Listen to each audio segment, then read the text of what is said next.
Hey guys, welcome back to Honkai.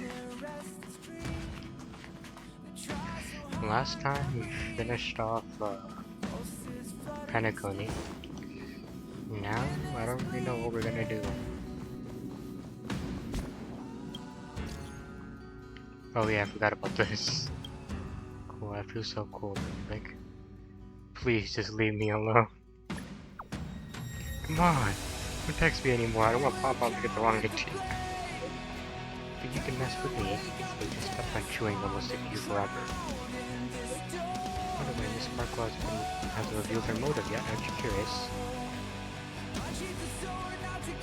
Actually, I am.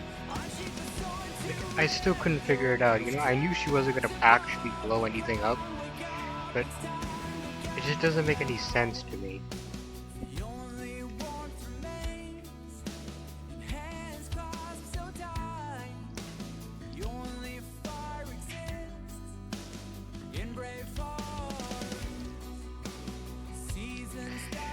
Like, why make the fireworks and everything? Was it really just for just a funny joke, or what? Well, only she would find it funny. The prophet had 3 deaths. What's that guy do with you? Who knows? All I could say is something. Someone paid a hefty sum to hire Miss Sparkle as director. It's a friend she made while gaming. Oh god. Kind of make sure the 3 deaths happen in the safest way possible.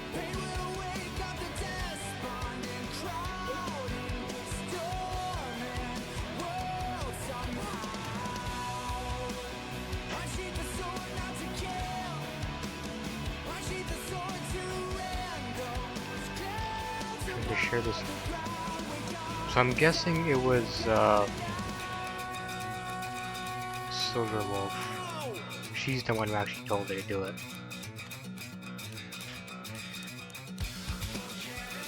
So 3 deaths can happen in any way possible. And she took advantage of that, I guess. But yeah, I couldn't press the button at all. I didn't even have the choice to. I didn't even get the button. It's going to pick it next time then. Hell no, I don't want your button. No worries, there's more than half the access to the button. The third death would exactly as planned. This would have discussed it up most epic fireworks.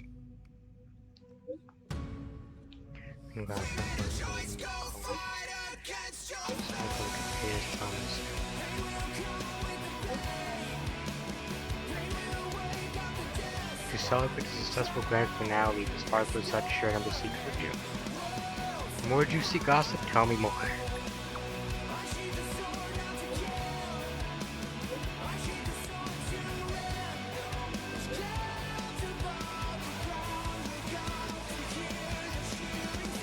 Go on. That's it. That's it, really. I freaking hate you, goddammit. Oh my god, we got a Sparkle though. Hey there.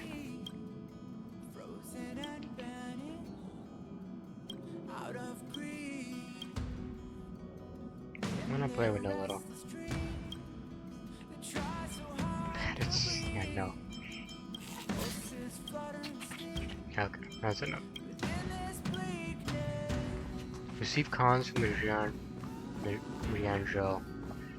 I almost forgot how to freaking say their damn name.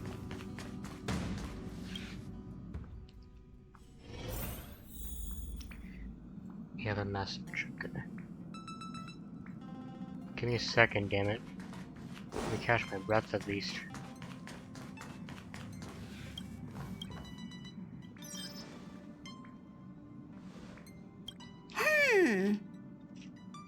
Phew. What's up, Pom-Pom? Just got a message from the Xianzhou La Fu. Looks like it'll conflict with our original schedule.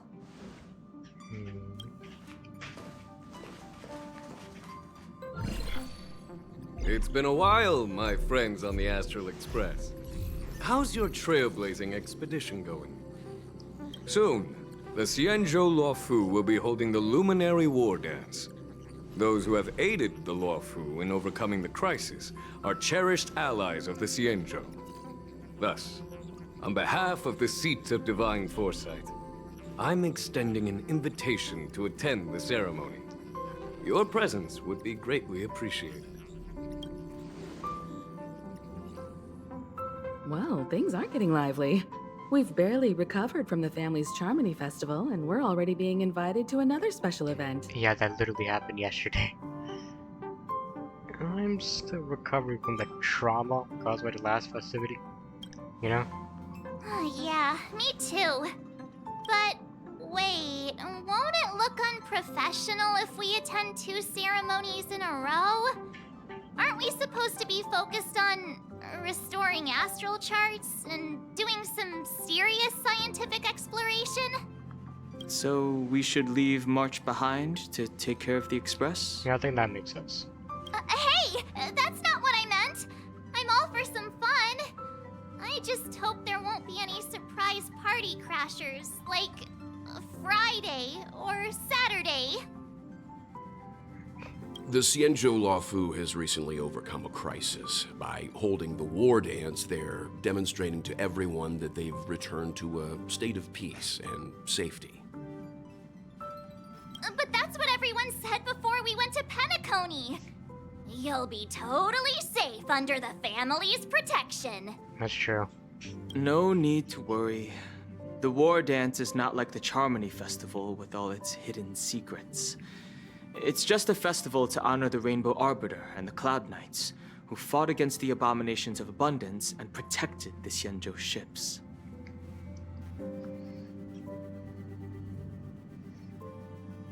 Aside from Starskiff performances, it's mostly martial contests. Nothing too different from the Taiki and Roboball contest we've seen before. What do you think, Himiko?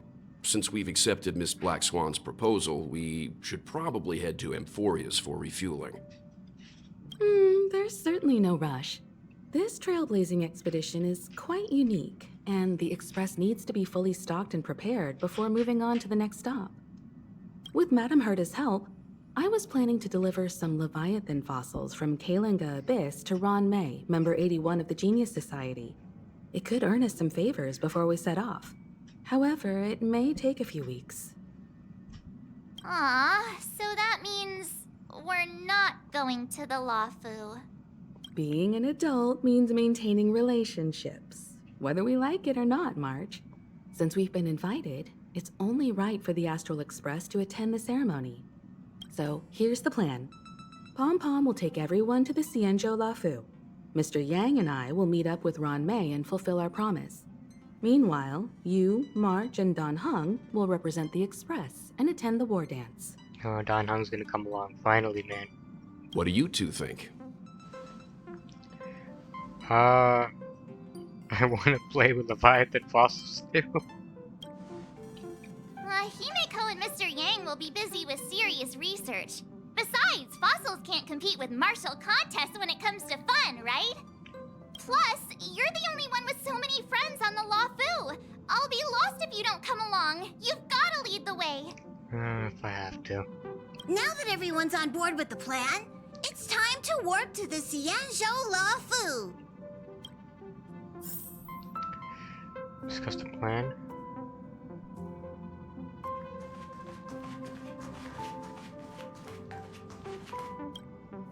Kalinga Abyss.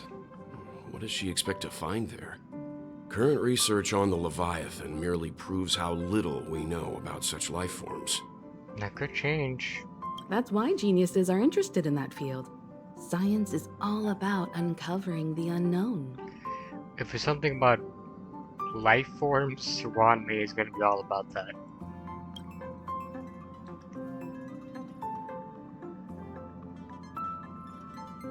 Have a safe trip. Don't miss us too much. If I stumble upon some cool Leviathan fossils, I'll bring a few back as souvenirs for you. That would be awesome.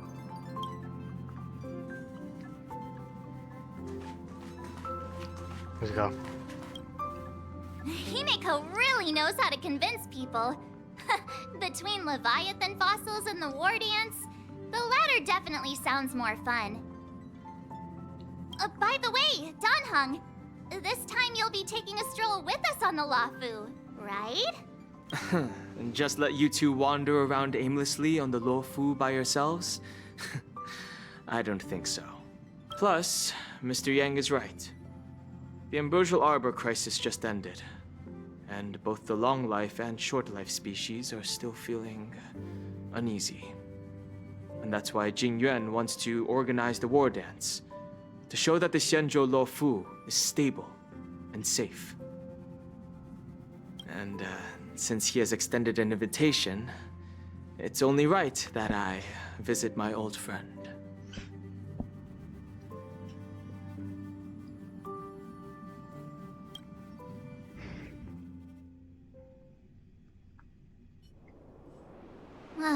Coming back to this place brings back so many memories.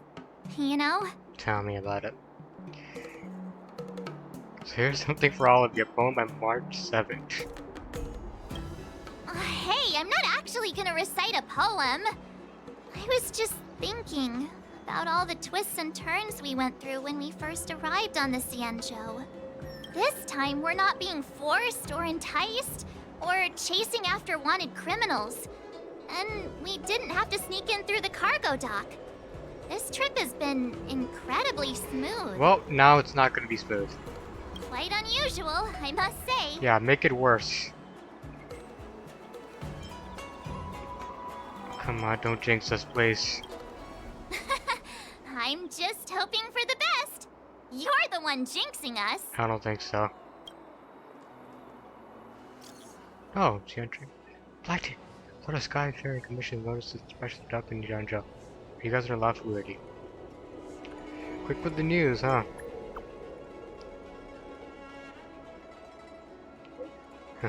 General sent me to welcome you all to Starship Haven. See you in a bit. Okay. Let's go. Is the Starskip Haven always this crowded? Oh, there's so many people here. I can barely hear anything. Yanqing said General Jingyuan sent him to welcome us, but where is he? Let's wait for him in front of the loom. It's the most prominent landmark on the dock.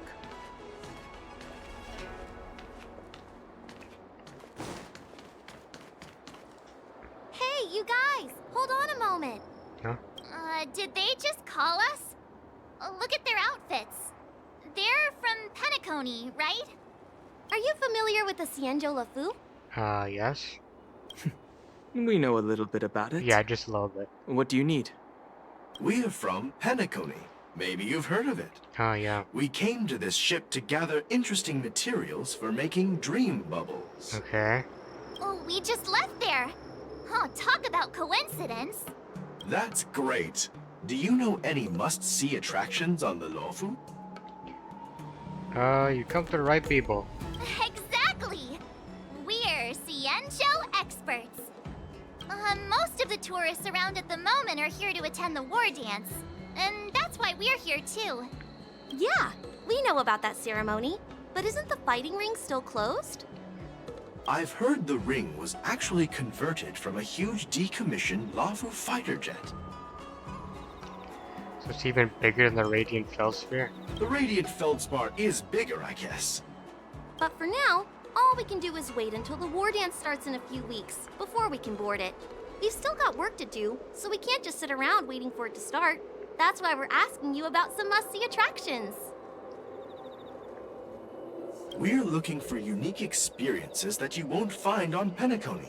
Our clients love these kinds of dream bubbles the most.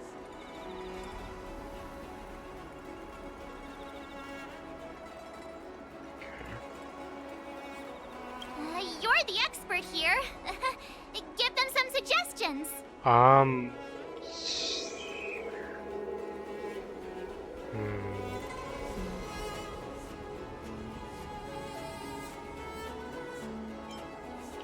Skill what? You know, I have a lot of memories in Arm Valley, so why not try that? Good idea. Yeah. The everyday vibe of the Aurum Alley is a rare find on the planet of festivities. I remember stalking all that shit and doing all that negotiation stuff. Still remember that. Everyday vibe. Yeah, our clients have had their fair share of adrenaline-pumping dreamscapes. Maybe something down to earth would touch their hearts. Thanks for the suggestion. We'll head to the Aurum Alley to gather materials.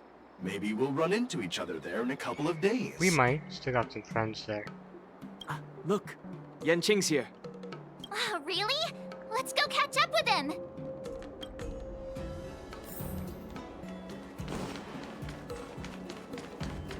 There you are. Everyone, this way. Yeah. Hey, everyone. It's been a while. It doesn't feel like it's been that long since we last saw you. But, Yanqing, are you? What's up, Miss March? They say kids grow up really fast. Yanqing, are you a little bit taller than before? We've only been away for a few months. Cautiously pinch. No, I'm not doing that. Long time no see, dude. Long time no see. It's been a while. Oh, you've come along too, Mr. Dan Heng. Sorry for the delay. With the upcoming war dance and the Starskiff Haven being so busy, things are a little hectic. Seriously, I've never seen the Luofu so lively before. I was a bit worried that holding the war dance right after the Ambrosial Arbor crisis might be too soon. But seeing the bustling Starskiff Haven, I understand why General Jing Yuan chose this timing. Yep. There's people from other delves and travelers like you three who have come from afar. With the war dance coming up, there's a huge number of visitors pouring into the Starskiff Haven. The Cloud Knights are working hard to keep the security tight. The General said this ceremony would help the Xianzhou Luofu recover from the crisis. It's a way to showcase our martial spirit, reassure people, boost morale, and attract visitors from other planets to promote trade and peace. By the way, the Xianzhou Alliance places great importance on this ceremony too. The Xianzhou ships, the Zhuming and the Yaoqing, have both sent messengers to offer their blessings. The Zhuming? Yeah, I wonder if you've heard of it. It's known as the Star Forge, and it's responsible for providing more than half of the Cloud Knights' armaments. The Xianzhou Zhuming boasts skilled craftsmasters, and General Huayan is a top-notch craftsman himself. If only I could get a sword forged by him, I'd be on Cloud 9. Just a sword? Maybe like 9 swords would be good. By the way, Yanqing, where are we headed next? I'm sorry for talking your ear off. The General wants to catch up with you at the Palace of Astrum. He's been eager to hear about how the Express has been doing.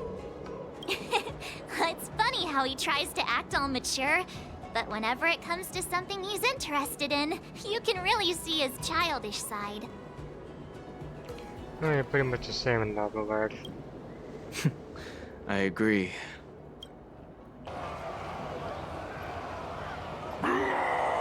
Oh, great. Trouble. All units, assemble quickly. Get ready to protect the crowd. Love that, man. I just mentioned security, and now all of a sudden something's gone wrong. Excuse me, I need to go check out the situation. It's like whatever you fear will happen, happens. You're just as Jinx as March.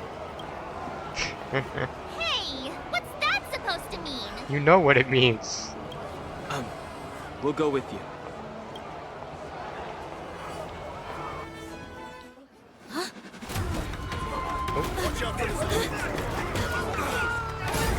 Oh, these guys are new. Like werewolves or something. Protect the civilians. I'll deal with him. Oh. Is it just gonna be unchanged? No, it's not gonna be just okay. Enemies with this mark enter the Moon Rage state. After enemies use attacks, apply 1 stack of Bloodlust enemy units that can trigger Moon Rage. What the? When Bloodlust reaches a certain number of stacks, the unit enters the Moon Rage state. At the same time, a Moon Rage countdown appears in the action order. When the countdown's turn begins, Moon Rage dispels across all enemy units. Yeah, but what does it do? You're not telling me what it does. Borison? Why are there Borison here? This is now. Try hard. Watch this awesome move. Guess we'll figure it out on our own.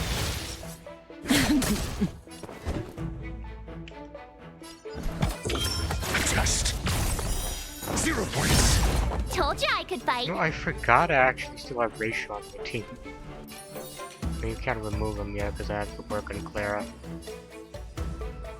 Just put it on the side.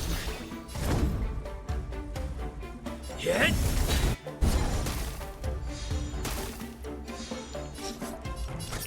Oh, really? Okay.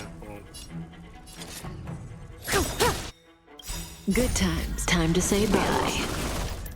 Boom. Ow. You can't run.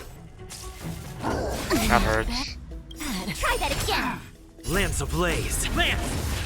Forward! Your answers? Answer me. Fail. Told you I could fight. Here. Gotta try hard. Watch this awesome move. Relax.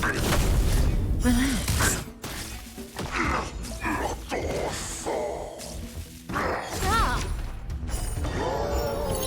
You can't run. I think it just makes them stronger or something. Not gonna matter though. I'm asking question.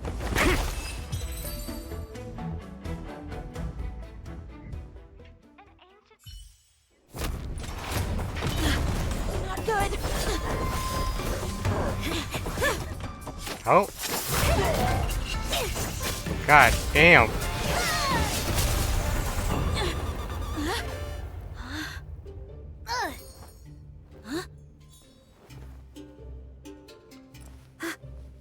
I don't know why my camera just did that. Thanks for the help. Sorry. No time to chat. Could you give me back my... Bruh, he just took his sword. What the hell, man? Wait! My sword! I'm sorry, but I'm afraid we'll have to put our plans on hold for now. I need to find out what's going on.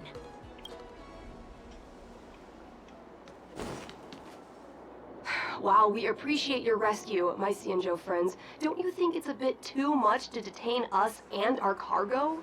Sorry, but we've been ordered to detain you and your cargo for inspection until we figure out the source of the attack. Once we're done with the formalities, we'll let you and your cargo go. Oh, but this shipment isn't even meant for the Luofu. And it's IPC's patented technology. Who do you think you are to conduct an inspection? According to the protocol, all cargo arriving on the Luofu must go through inspection. Oh, but we didn't officially enter your dock at all. We just sought refuge in your dock because we were attacked by the Borisons. Looks like this argument could go on forever.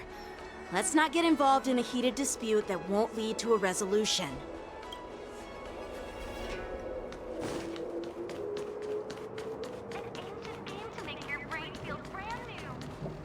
Who's in charge here? I need some answers. It's my fault. We let our guard down for a moment.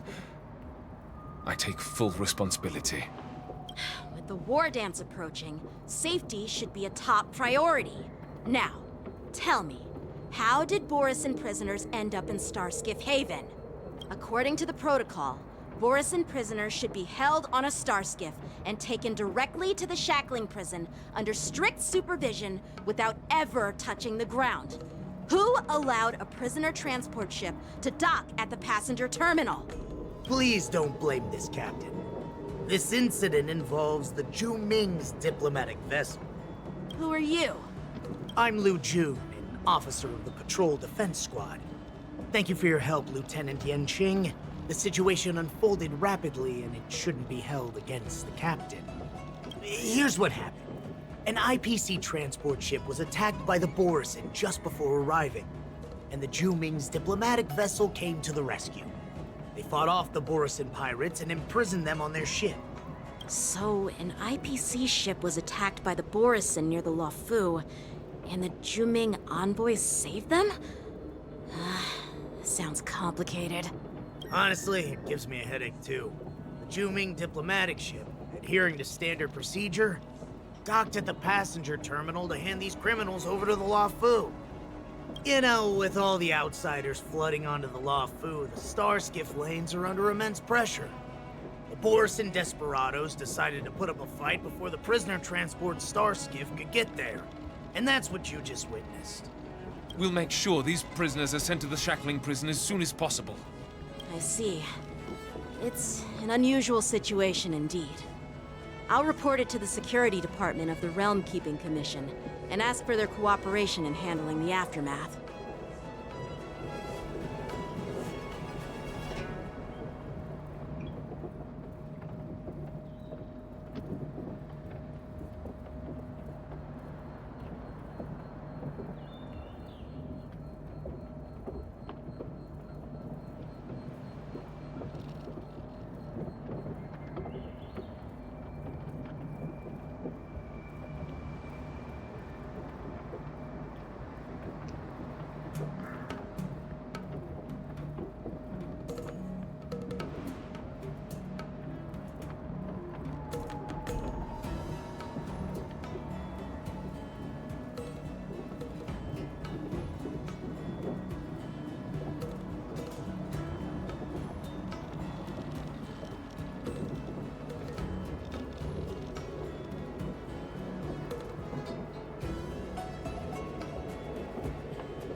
That's better.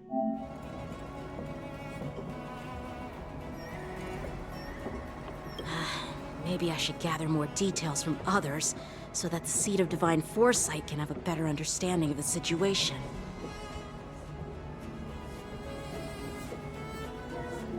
Now it just feels bizarre.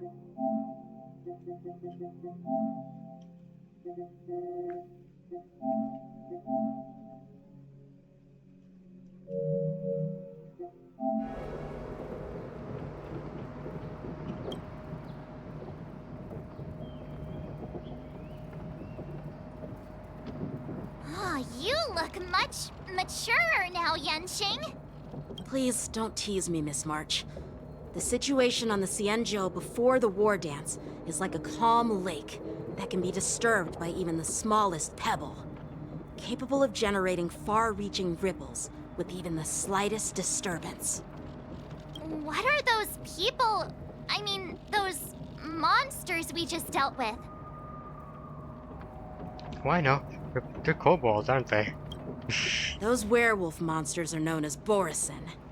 They are abominations of abundance, and we've been fighting them for a very long time. The Borisin have been a powerful force for a long time, plundering and enslaving many worlds. The threat they pose is just as terrible as the Swarm disaster, and the Alliance even had a fierce war with them 3 decades ago. Their presence has faded over the years, but who would have thought? According to that officer, they attacked an IPC ship near the Xianzhou Luofu. Such a brazen attack seems quite unusual to me.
Maybe it's because I was getting used to that.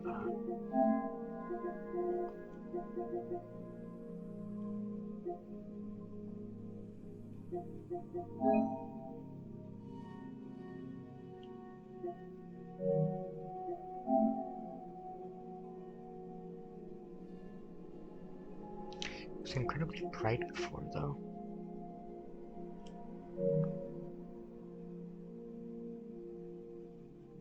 Let's keep it on for now and see if it feels better. Yeah, that's what I find strange too. It seems like the IPC and the Borison have some serious grudges. Well, enough with the chit-chat. The General wants me to take you to the Palace of Astrum. I'd love to chit-chat a little longer, but there are some things that can't be left unchecked. Is it a serious matter? Maybe you'll need our help in hunting down the Borison? He's plenty capable on his own. Thank you, but it's no big deal. By the way, that young lady who just appeared, she took my sword.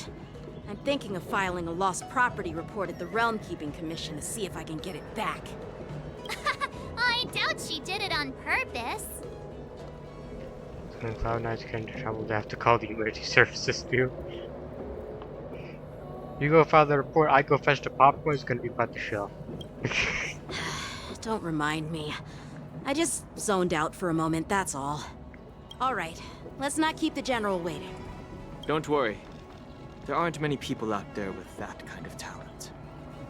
It shouldn't be too hard to find her.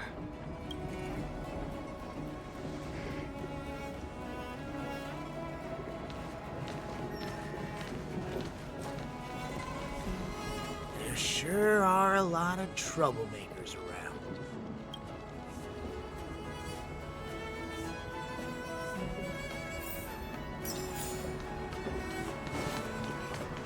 Yeah, so that guy's trouble.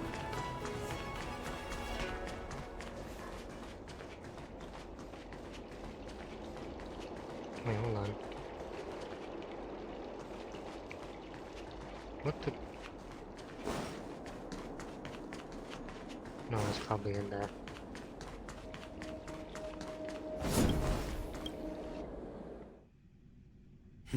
It's been a long journey, Elder Huayan.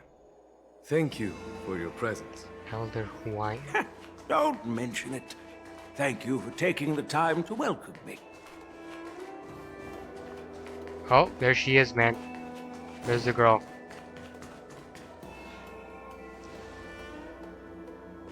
General, I brought our guests from the Express. Oh, I'm sorry for my bad timing. I didn't know you were meeting a guest, General.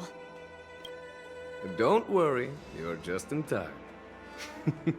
It's been a while, my friends from the Astral Express.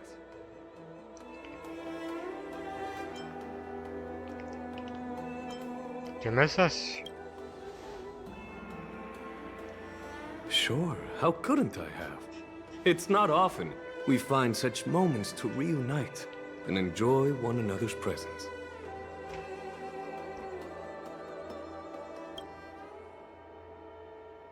Since when did he and General Qing Yuan become such good buddies, Dan Heng? They seem to be having a great time.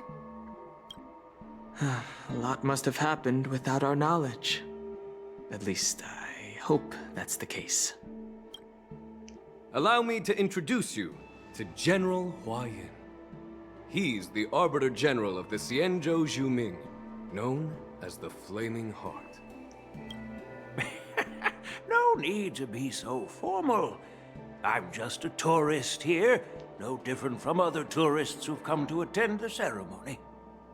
Elder Huayan is not only one of the Arbiter Generals, but also the Furnace Master of the Artisanship Commission. Besides his martial skills, he excels in forging various weapons. Such talents are unique, even among the Arbiter Generals.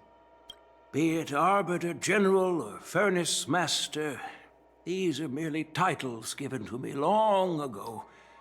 I've retired several times already, but with the current change in circumstances, the Marshal has called me back to duty, and I had no choice but to answer the call.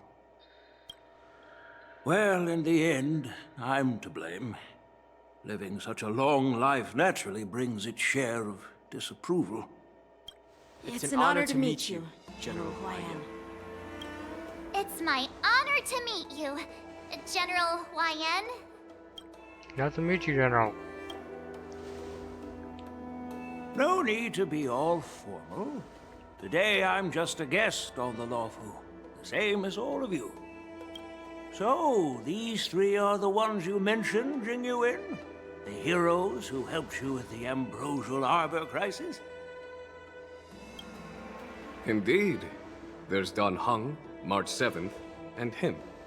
Without their help, I'm afraid the Luofu might not have easily overcome this crisis.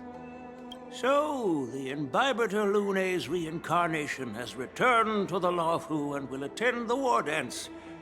I'd love to have a drink with you should the chance present itself.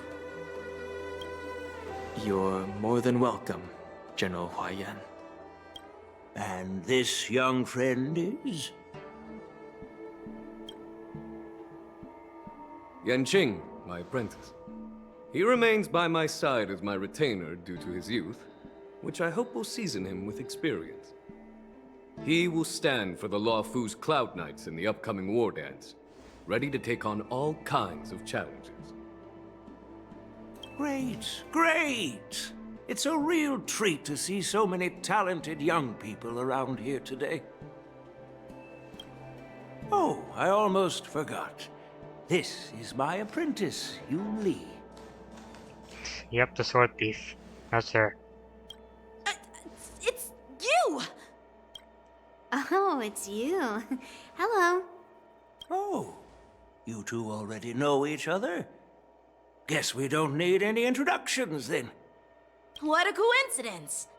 I was afraid I'd have trouble finding this girl. Oh? Now you've piqued my curiosity.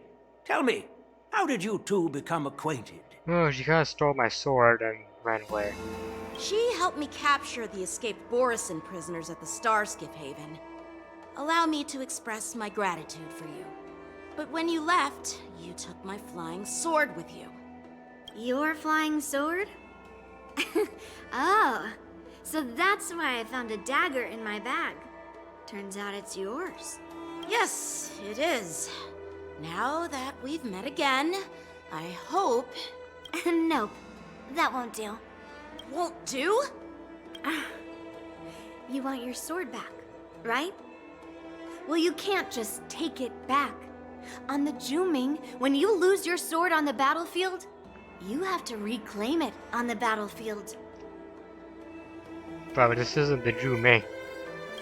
As for this little sword, it was supposed to strike that escaped Borisin prisoner. But unfortunately, its owner's agitated state caused it to fly off like a kite with a broken string, and it missed its target. By the way, if I hadn't caught it and helped it hit its mark, that Borisin prisoner would have gotten away. Hold on a sec, Yun Li. You took my sword without even asking, and now you're refusing to give it back? So much for Luofu swordmasters. What did you just say? If you just stepped up and took your sword back from me fair and square, I would have totally respected you. But nope, you tried to play it down, expecting me to just hand it back to you like it's nothing. In front of everyone. Damn, she's nice. With all due respect, you don't honor your sword, so you don't deserve it. Hasn't anyone told you that taking without asking is stealing?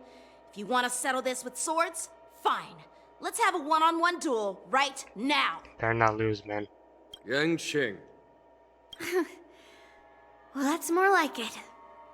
Just be careful, because I'm not as easy to handle as the Borisin. You two, be quiet and apologize to Yanqing. Hey! Whose side are you on, Grandpa? I don't take sides. It's a small misunderstanding, and an apology would be too much. I've heard about the Zhu Ming's incredible swordplay and craftsmanship, most notably the legendary Flamewheel Octet. Seeing Miss Yun Li, who is among those ranks today, Well, I must say, she definitely has that fiery edge. Such grandiose names. Some folks love to spin these fancy titles, trying to set the Cloud Knights apart. Yoon Lee is still just a young girl, a bit awkward and hot-tempered. So please forgive her if she's being rude. Well, everyone, Elder Huayan and I have some business to discuss. For now, Yang Qing, why don't you entertain our guests and take Miss Yoon Lee to the inn? What about the duel? I'll find another chance to talk with you all. I'd like to express my gratitude to the Astral Express for helping the Luofu during the crisis. That's so kind of you. I mean, you've already thanked us so many times. Please forgive me for coming at an inconvenient time. You needn't apologize, General Huayan. All right, Yoon Lee. Take this opportunity to clear things up with Yanqing. Yeah. It's better to make friends than enemies. But I won't be heading to the inn just yet. I want to visit Lingsha. She just arrived in the Luofu and could use some help settling in. Yang Qing, once you've helped our guests get settled, go to the Artisanship Commission for me. I've heard about the attack and the detainment of the IPC ship. Qingzu sent word that the IPC members are protesting and wish to have their cargo back. See if you can calm them down. Don't get aggressive. Just make it clear that the Xianzhou Luofu has no intention of violating their rights. I'm on it. Alright, let's get out of here.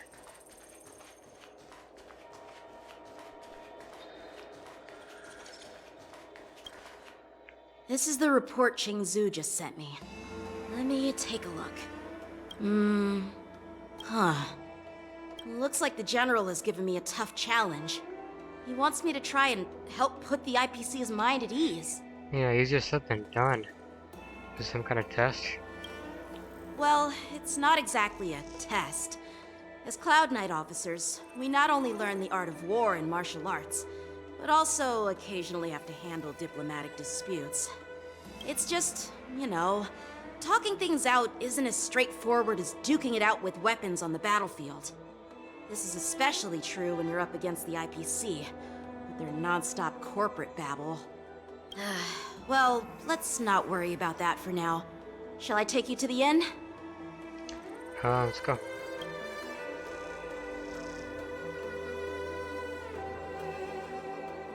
It is the Luofu's honor to have you in attendance at the war dance. Yet, the fact that a simple martial arts ceremony has attracted esteemed generals from the Zhu Ming and the Yao Qing implies intentions beyond mere spectating. Might there be any specific instructions from the Marshal? You're overthinking it, Jingyuan. He's opened his eyes. As I said, I'm here to broaden my granddaughter's horizons. I have no ulterior motives. I don't know about that, man. However, I have no clue what the Yao Qing Arbiter General has in mind. Do you remember when you accepted this position? I told you that an Arbiter General's battlefield goes beyond the physical one. You'll need to lead and manage everything on the Xianzhou. The title of Arbiter General holds a weight far greater than its literal meaning. So many years have passed, and you've done well. However, longevity for the Xianzhou people can be a curse. Living too long means that every mistake you made will lurk in the shadows. And one day, they'll eventually catch up to you. The Marshal knows everything that has happened on the Luofu. As for the Merlin's Claw of the Yao Qing, she has come specifically for you. The Merlin's Claw. Speaking of which, why hasn't she arrived yet? They say the Merlin's Claw strikes like lightning. Being late isn't her style. That's not true, General Huayan. She's been here a while. but I'm sure you've heard of her unbridled nature. As soon as she disembarked from the star skiff, she mentioned having something to attend to and simply disappeared. You must be the messengers from the Xianzhou Yao Qing, I assume. We are Jiaoqiu and Moza, retainers of the Merlin's Claw. It's an honor to meet you in person, Arbiter Generals. Now this is interesting. A guest who doesn't come to visit but sends a message instead. What does she mean? Tell me, what could be more important to her than coming here? Master heard about a spectacular view in Scale Gorge Waterscape. I believe she went there to enjoy it. A spectacular view? Ha! Did you hear that, Jingyuan? This person is being sarcastic.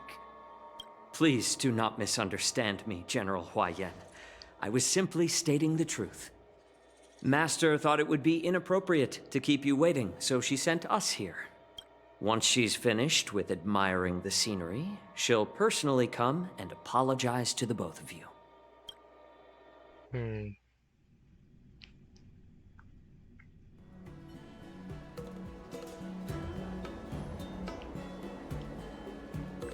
Drat, I forgot to ask Yun Li to return my sword. I don't think she was gonna do it anyway. I don't think you're ever gonna get your sword back. Unacceptable. Every sword is precious to me. If it weren't for the General's interference, I would have taught that shameless girl a lesson in swordplay. By the way, I don't know if it's just me, but the General seemed a little reserved. Could it be because of Elder Huaiyan's visit? Reserved? Really? Maybe I'm just overthinking things. No, you're not. When I entered the Palace of Astrum, I realized that the messenger from the Xianzhou Zhu Ming was actually the Arbiter General himself. So, the messenger from the Xianzhou Yao Qing must be the Merlin's Claw herself, I presume. That's right. Well, that's what makes this entire thing so unusual. What's so unusual about it? They simply received an invitation from Jingyuan, just like the crew, right? The war dance is just a small festival. And now we have 2 Arbiter Generals from other Xianzhou ships here. I'm afraid they're here for something more. Yeah, Dan Heng gets it. Maybe they've come to hold Jingyuan accountable for the Ambrosial Arbor crisis? No, he solved that though. That doesn't make any sense. Hold him accountable? Come on, didn't the Luofu fall victim to the disciples of Sanctus Medicus and the Antimatter Legion? Why would they blame the victim? Dan Shu's rebellion and Ventilia's scheming are merely one side of the story to the other Arbiter Generals of the Alliance. Only a single piece of incontrovertible evidence remains, creating an endless source of potential complications. The Ambrosial Arbor. Yes. It's undeniable that the Plague Mark, which was subdued by the Xianzhou Luofu, has resurfaced. But was it really a conspiracy instigated by the Antimatter Legion? Or does it indicate a traitorous intent from within the Luofu, implicating Jingyuan himself? Once the spark of suspicion is kindled, it proves hard to extinguish. No wonder we were called back. What was I thinking? Seriously, here I was looking forward to a carefree and enjoyable trip. You jinxed us, man. But it seems We wherever we told go, drama is just around the corner. Aw, I was so excited. I thought those Arbiter Generals were just here to see the ceremony. By the way, I heard that an alchemist from the Zhu Ming diplomatic ship has arrived, and rumors say that she's to be the new Cauldron Master of the Alchemy Commission on the Luofu. An alchemist from the Zhu Ming serving as the Cauldron Master on the Luofu? While it's not unheard of, the timing itself... Thanks to your words, Mr. Dan Heng.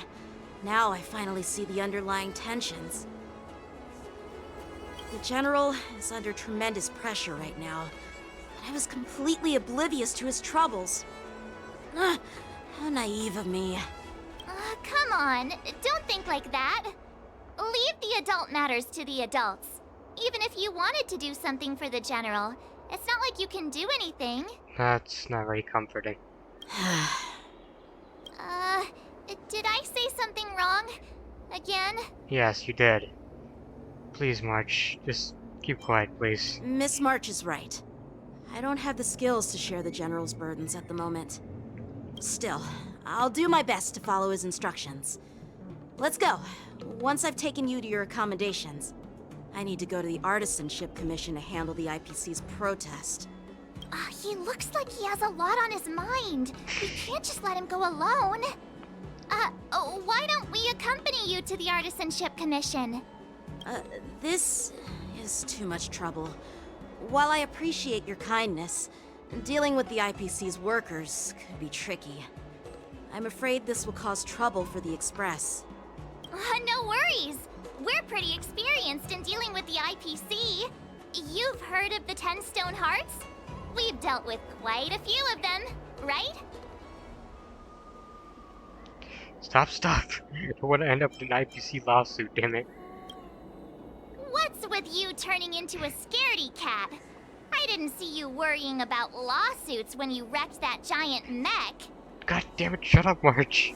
No one's supposed to know about since you're willing to help, I won't decline your kindness. Let's head to the Artisanship Commission and meet them.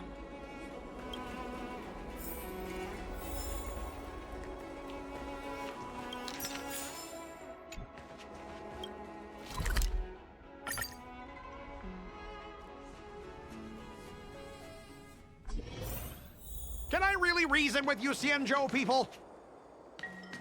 I think I get it now. In your words, this is called looting a burning house, right? But I am trying to reason with you here.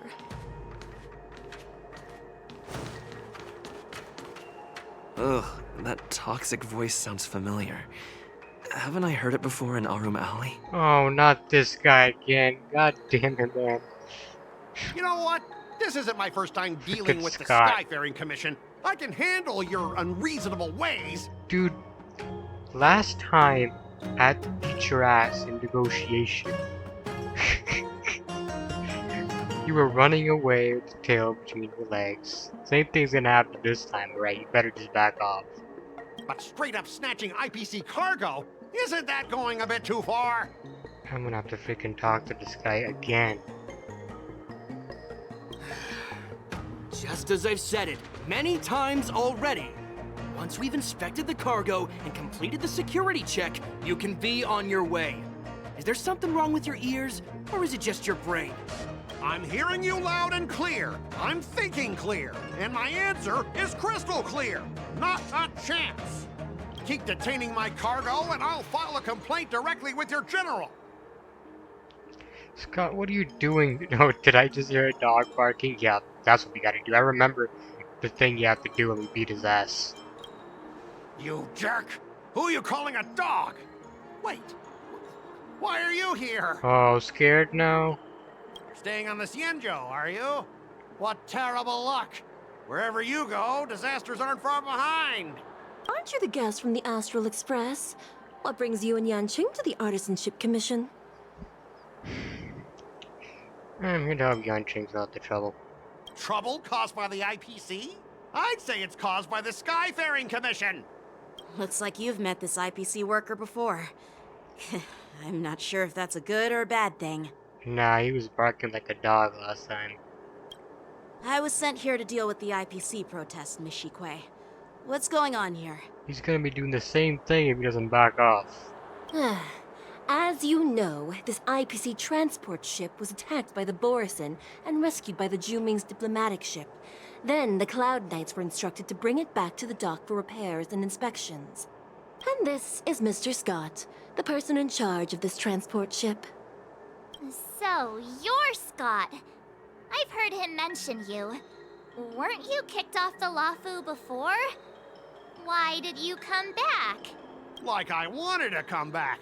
I thought I'd just dock at the harbor for repairs and leave this forsaken place for good. Little did I know, as soon as the ship entered the harbor, a bunch of Cloud Knights showed up and snatched all our cargo from the hold. What do you mean by snatched? I've told you 1,000,000 times. It's a security check. Then why did you bring the cargo to the Artisanship Commission? You even brought in some shady craftsmen. It's obvious you're trying to steal the IPC's patented technology! Listen here. Firstly, the Skyfaring Commission detected dangerous items that could possibly be weapons in your cargo hold. That's why they called me here, to double check. Secondly, where the heck did you get the idea that I'm a shady craftsman? Even if there are dangerous items, what do they have to do with you? It's not even being shipped to the Luofu. We'll just fix the ship and be on our way. We won't unload our cargo here. But you'll have to stay in the port for several days before your ship is repaired and you can take off again. How can we just leave unchecked items sitting here? I understand, but we don't need to disassemble the cargo if it's just a security check, right? Yanqing. In most cases, we don't. However, our scans discovered that the cargo doesn't only contain machinery, but also some substance that resembles biological tissue. Biological tissue? Does this crate contain living things? I'm afraid we'll need to wait for the Alchemy Commission for further confirmation. In any case, according to our regulations, we need to unseal one of the crates for further examination. But this IPC specialist has been hindering us on the grounds of patent secrecy. The Alliance's regulations on biological products are very strict. Without further inspection, there is no way for the Skyfaring Commission to release the cargo. Oh, really? Fine! If anyone lays a finger on that shipment, they'll have me to deal with. It doesn't matter if it's mechanical or biological. It's none of your business. I'm filing a complaint against the Skyfaring Commission's ridiculous regulations. I freaking hate this guy. This Mr. Scott seems stubborn and difficult to persuade. Honestly, I really don't want to have a vicious confrontation with the IPC. Nah, just leave it to me. I got this, dude. Yeah, leave it to me. I'm an expert negotiator. I heard how you helped Aramali. Yep. The IPC representative back then was Mr. Scott, right? I kicked his ass Since back you've then dealt with as well. him before, it looks like I'll have to rely on you again. What are you guys whispering about over there? Just hurry up and give us back our cargo. Don't think so, dude. Bring it on. Have you actually debate? Yeah, we're doing this again. Oh man, haven't you learned from last time, dude? Okay. At the end of the negotiation, if your morale is higher than or equal to your opponent, it's considered a successful negotiation. Yeah, I've done this shit before. If the party more drops to 0, negotiation immediately ends. Negotiation choice will lead to different outcomes. Could either increase or decrease morale. As you make choice, the negotiation probably until okay. You can use negotiation strategies to apply various negotiation. Oh wait, what? That's new. What the hell? Here you can view your opponent's information if you're unsure what to choose. Okay, yeah, sure. Bring it on. As I recall, this guy won't listen to reason and can only be persuaded with intimidation. But he does seem to follow rules to some extent. Let's use that against him. Okay. Oh, hold on. Speaking of regulations, we have our own laws and regulations too. According to Article 4 of the Xianzhou Alliance IPC Trade Consensus, the Alliance and IPC shall never infringe on each other's intellectual property rights. Okay, negotiation strategy. Hold on. Double results of this round of negotiations. Skip this round of negotiations. I'm not gonna use any of these. I'm gonna play this fair and square. Use Yanqing's identity, that could work.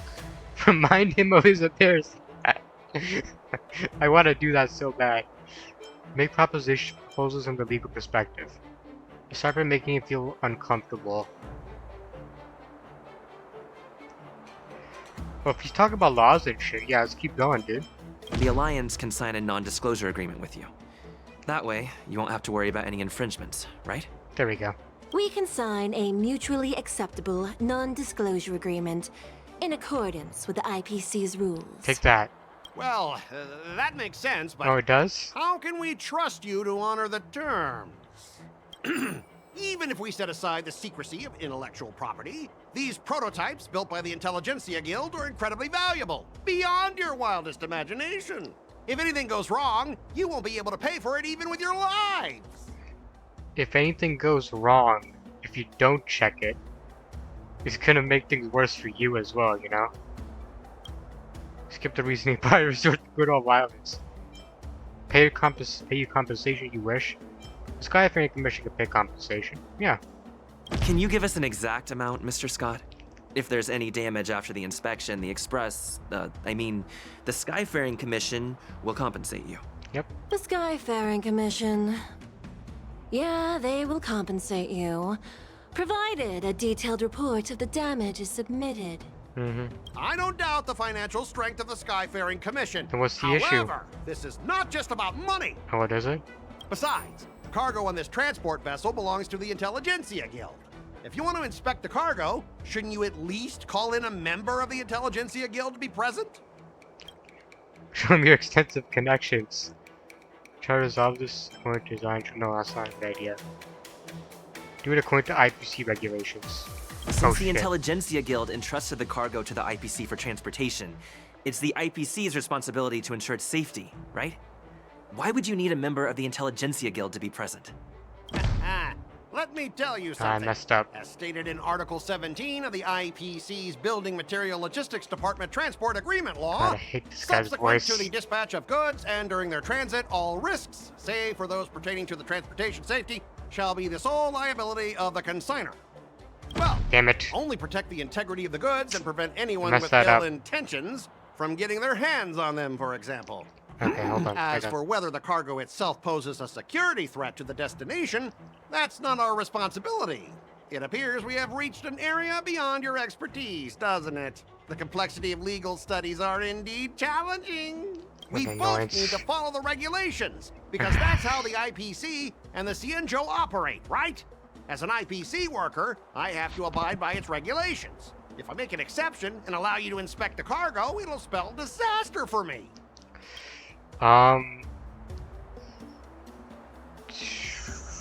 Swallow your pride and beg him. No. I have to abide by regulations. If I make an exception, it'll spell disaster.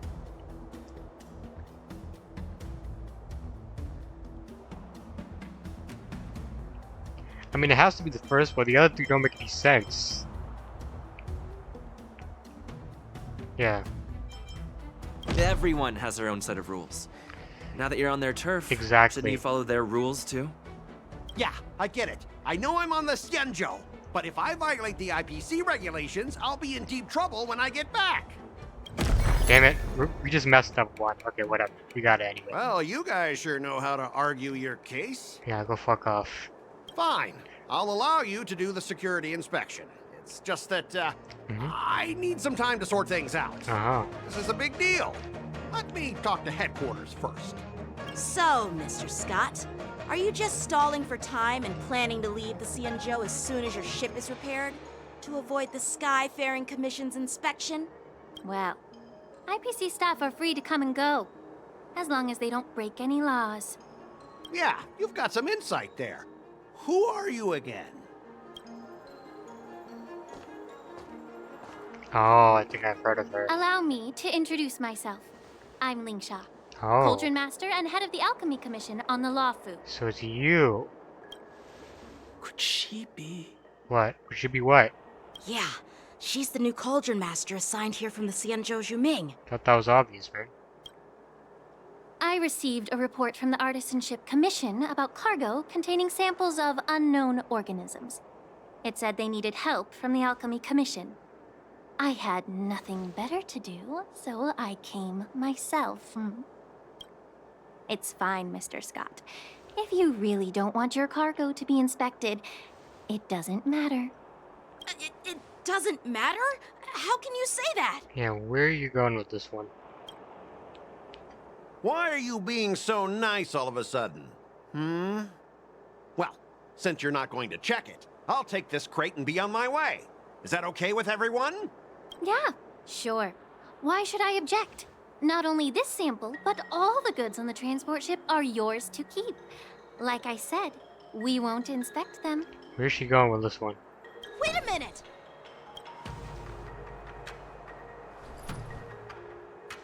Well, that's more like it. If only the young displayed a more reasonable attitude, we could have sidestepped that altercation just now. Bro, what the hell is the point of my negotiation skills, man? Our ship will leave in a few days once the engines are repaired. Your ship can leave whenever you want, but I'm afraid I can't say the same for your cargo. Oh, that's what she meant.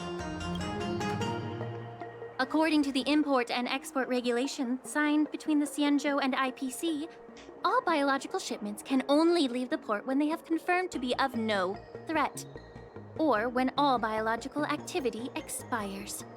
Since we can't determine if your shipment is safe for the environment, I guess we'll have to wait for its biological activity to expire. Let me check the previous cases. A year, maybe more. Normally, it'll only take around 47 star calendar years. 47 years, dear God. Only 47 years? Yeah, only 47 years, man. Why so surprised? You're still young and full of energy. I'm pretty sure you'll live a few more decades. Have some confidence in yourself. Ha! Typical of a long-life species. Your words are dripping with sarcasm.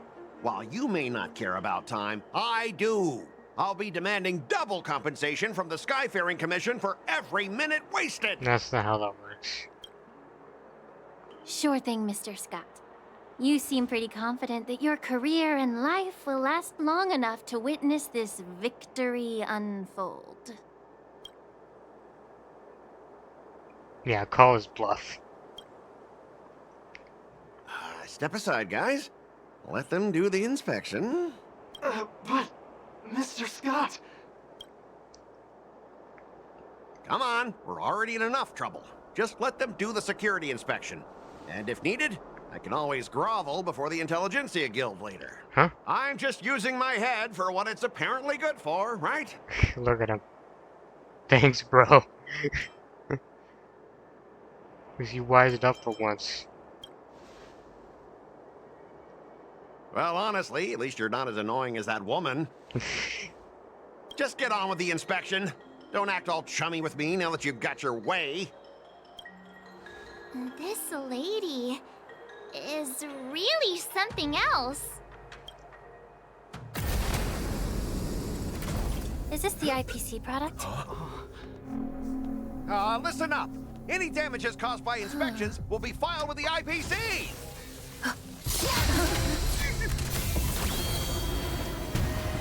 Turn it off.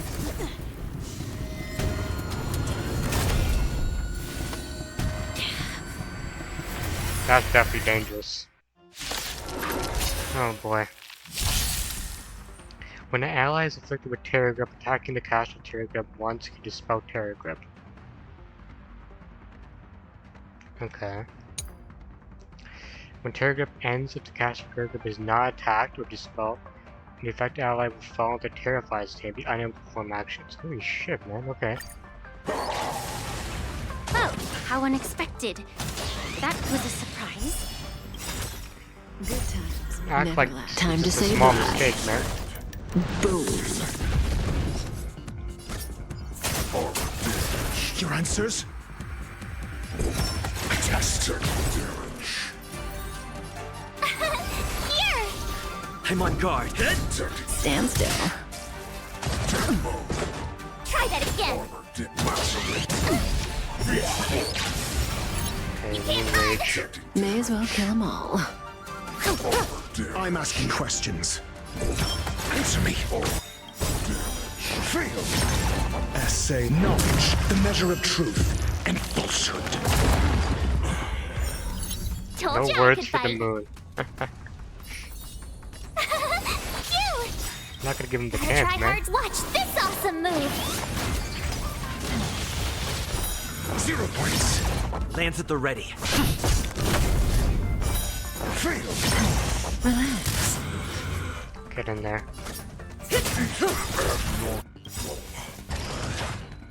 You're annoying. Good times. Time to say bye. Boom. You can't run. Lance ablaze. Lance! Forward! Stand still. Put this on you. Here. I'm on guard.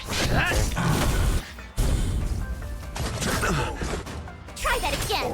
Didn't hurt. Ow. Moon Rage again? Bruh. Stop doing that shit. Your answers? Test. Tough luck running into me. I failed that shit. Relax. Gotta try hard. Watch this awesome move. Freeze, damn it. Come on. There we go. Okay. Lands at the ready. There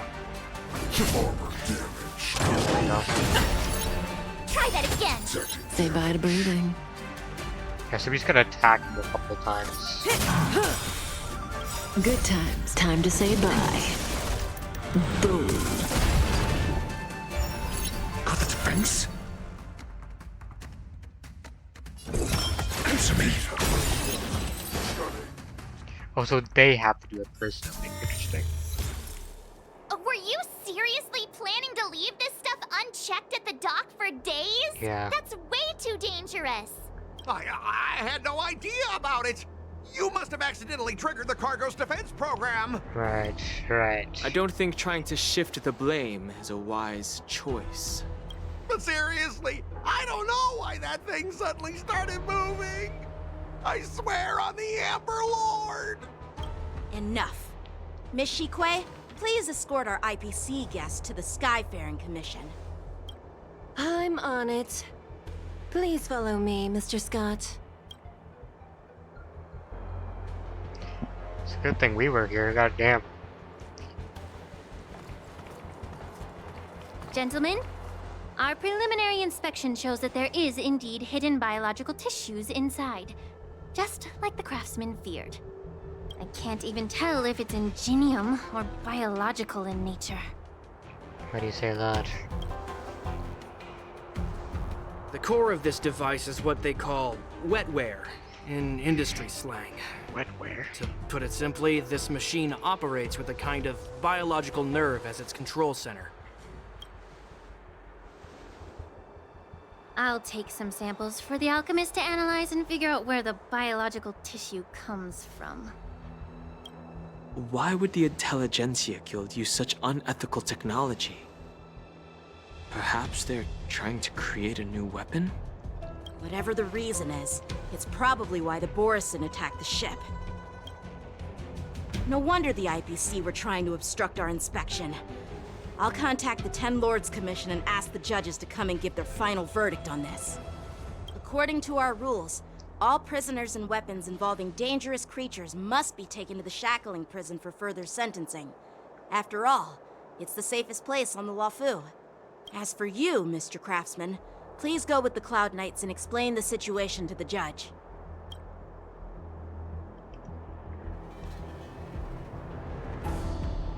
I had a feeling that the IPC members would cause trouble, but I didn't think they'd be this tricky. Thanks for your help, Miss Lingsha. I should thank you for saving my life. Your sword skills were impressive. Taking down that big guy. Bro, I was the one that did all the work, man. I thought the General's retainers were all burly martial masters. I didn't expect Yanqing to be so... Miniature. Yeah, let's go with that. Miniature. Huh? As for you, you must be the guests from the Astral Express, right? Saving the Luofu from that crisis. It's so impressive. It wasn't a big deal. Really. It's still early.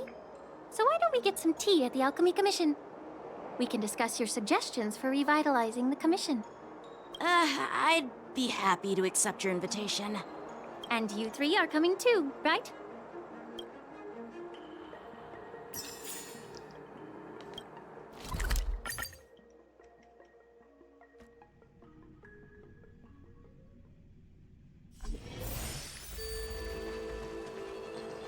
The Hatching Rebirth Companionship Service.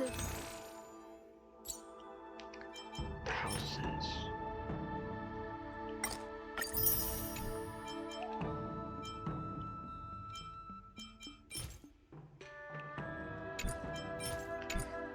Wait, this is a defense thing, I think. I mean, I have the money, so... Yeah.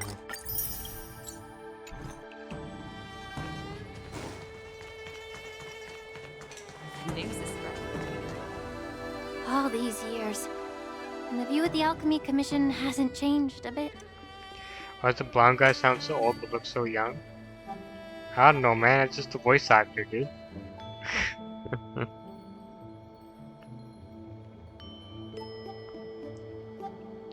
But yeah, he always gets called like a super young, or no, he always gets called a child. But he's pretty damn strong. The tides come and go, but the ancient sea remains the same. For us Vidyadhara, there's nothing more nostalgic than our homeland. You're a Luofu native, Miss Lingsha? Yes, I grew up here, listening to the sound of waves while researching prescriptions with my mentors and peers at the Alchemy Commission.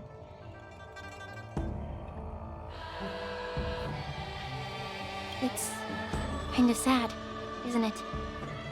Everything changes, but somehow remains familiar. Just like you, Dan Heng, I traveled far from home, and now I've returned. Seeing the familiar scenery brings back a hint of nostalgia. The view here would be even better without the Ambrosial Arbor.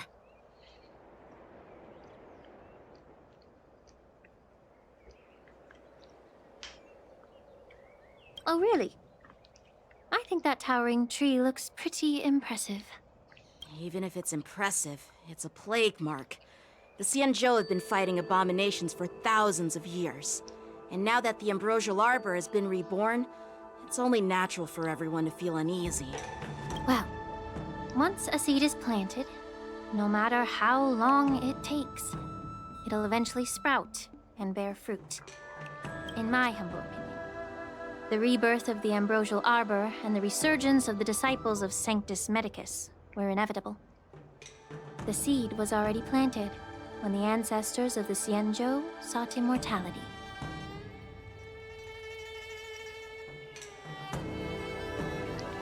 Thought we were here to have some tea, man. Where's the damn tea? My bad. Well, since you went through the entire Ambrosial Arbor crisis firsthand, Dan Heng and Lieutenant Yanqing, I'd like to discuss something with you. What would you like to discuss, Miss Lingsha? I was lucky enough to be chosen by the Alliance to come in and clean up all the old grime in the Alchemy Commission. Honestly, the Alchemy Commission is riddled with problems and has reached a point where fixing it seems impossible. I'm looking to remedy this problem, but was wondering if you could provide any insights. Well, even though I'm a Vidyadharan like you, I'm an outsider, just like my companions here. I can't really say much about a remedy, but I do have a piece of advice, Miss Lingsha.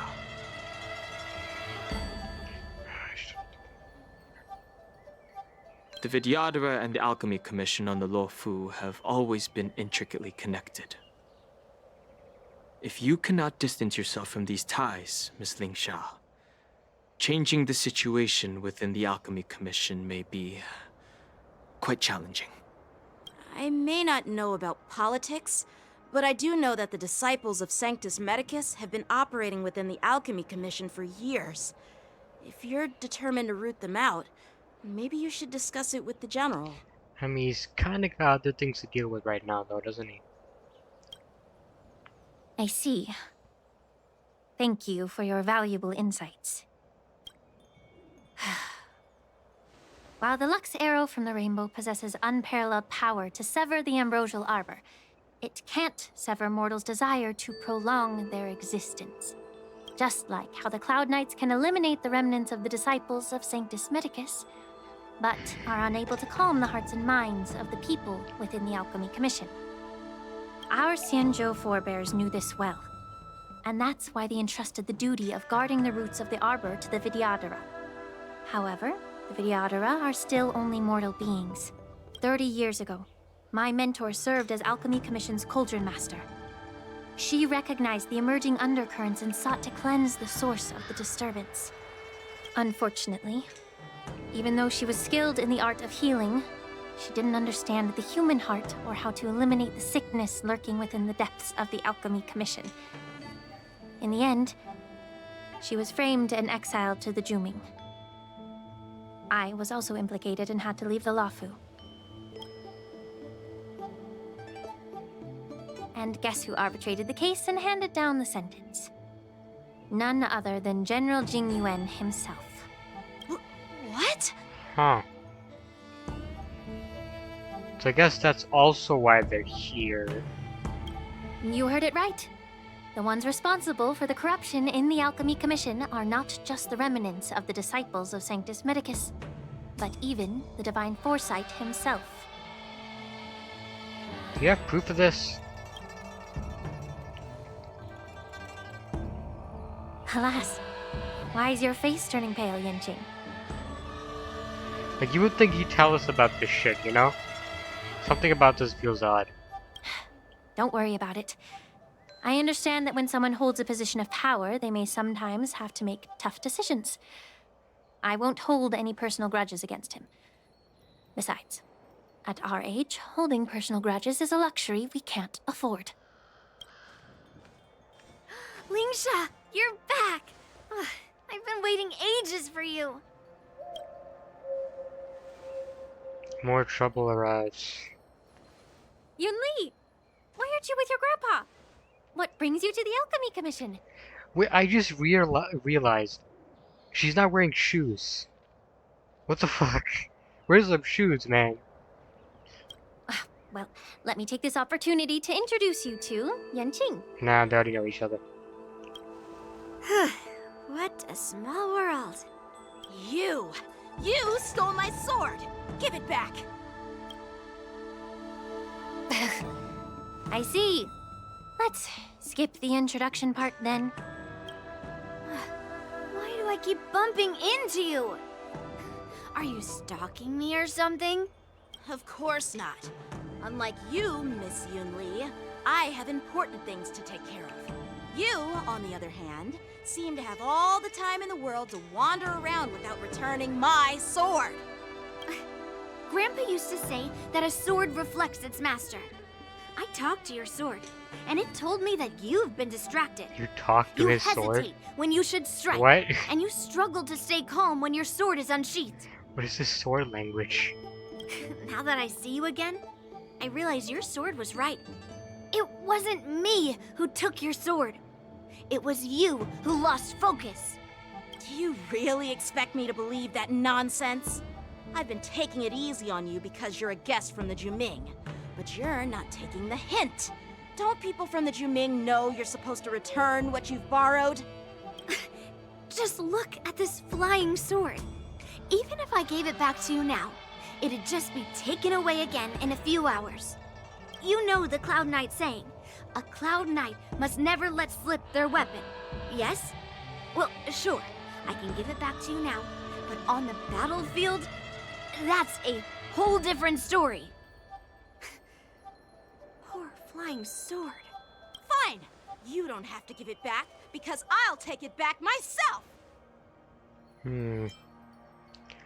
Oh, so is this a war dance? Between these two, who do you think is tougher, Dan Heng? Don't get me wrong. I'm just curious. Yanqing's gonna have to give his best if he wants to win this. Get ready to separate them. Really? I want to see how this goes, man. It is my first day at the Alchemy Commission. A brawl is definitely not how I imagined celebrating it. Bro, then just ask her to give his sword back. This whole thing is happening because she doesn't want to return it. Well, since you don't approve, I won't draw my sword here. I didn't mean it in that way. Since you've already drawn your swords, you'd be disappointed if you didn't get to test one another, right? I've received reports that the delves near the Alchemy Commission are still infested with abominations. Seems like my predecessors left quite a mess. So, if you two want to determine who's better, why not focus on them instead of each other? Bro, you're losing the point. The entire point was for him to get his sword back. This isn't about who's better, damn it.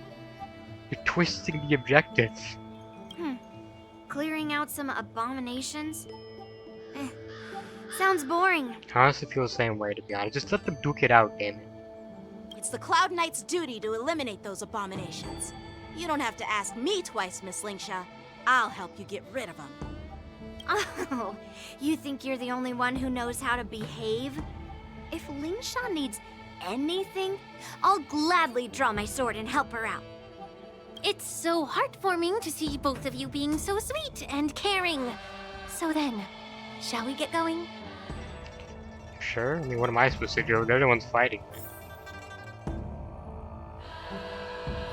Ever since the disciples of Sanctus Medicus were eradicated, their experimental abominations have been festering here. If you want a contest, I'll be the referee. The one who kills the most abominations within an hour wins. Lingsha, as always, you're still an expert in making unpaid work sound so noble and grand. It's for your own good, little Yunli. While you desire to compete against each other, I don't want to see either of you getting hurt. I mean, that's kind of the point of fighting, you know? That's whatever. really thoughtful of you, Cauldron Master. It's part of the course, you know? So, are you both ready? There we go, I was waiting for this. If he's here... No, we still need March, I think. I don't think we need... Well, this should be fine. Ugh. Looks like my predecessors left quite a mess. Let me say it again. The one who kills the most abominations within an hour wins. Be careful when you draw your swords, and make sure you don't hurt each other. Can we start now, Lingsha? Oh damn, what the... Okay. Oh, a couple of hounds. When Yunli takes actions, he will use attacks to defeat the enemy first. Oh, so it really is the race, so this is cool. The number of enemies defeated by Yanqing and Yunli is recorded here. I should have taken myself out. It would have been better to have, like... is like water. Because if we Cannot had remain still. doctor ratio, this would be a lot easier. Okay, we gotta focus. I forget how to use him. I think, yeah. Bladed flight! Do that. So I guess I'm not gonna use these skills then. Okay, that's enough. I didn't expect someone who can't even hold on to a sword to actually have some skill. You shut up, please. Yeah, let's give that to March. I'm on guard.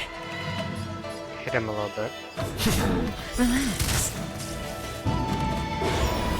Time for swordplay. She's gonna attack soon, so that's annoying. If you attack... No, I think that's fine. Yeah. Strike with heart. Through clouds! You've got style with those moves, but you're not striking where it counts. It's such a shame to see you misuse your sword like that. What kind of bullshit is this? She just freaking one-shot the gorilla. That's a bunch of bull, man. Nobody can do that. And just watch, when we actually get her as a character, she's not going to be nearly as strong. That's just going to piss me off. I guess I shouldn't play defense then, there's no point. But I honestly feel like we can't win this. They're not going to let us win this. We can't take him out. Like, is there a point? Because... Okay, well... Blade and flight! Told you I could fight.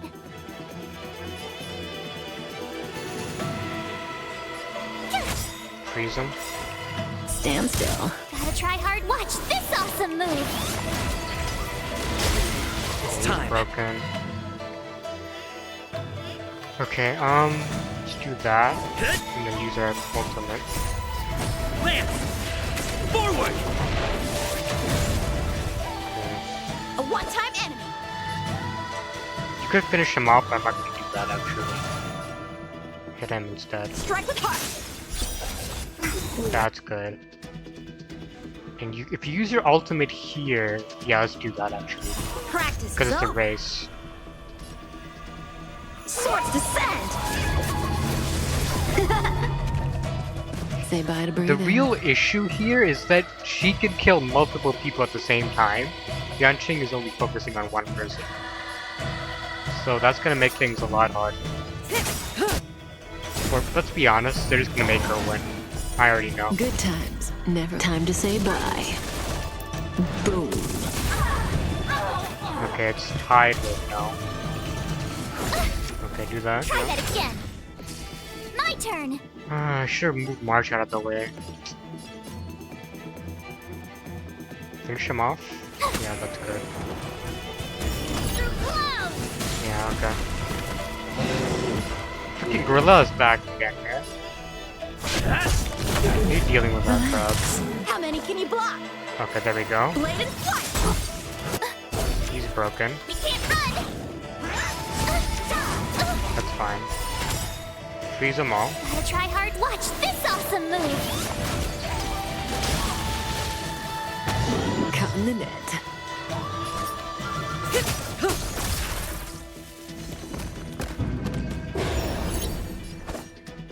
Damn it! Ugh, this was a save up for his attack there. Okay. It's not bad. Ooh, so close. Okay, we almost have him.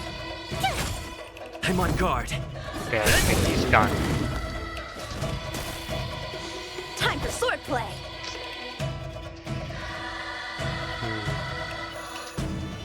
Focus on... She's gonna attack soon. We gotta finish one of them off. Strike with heart. Okay.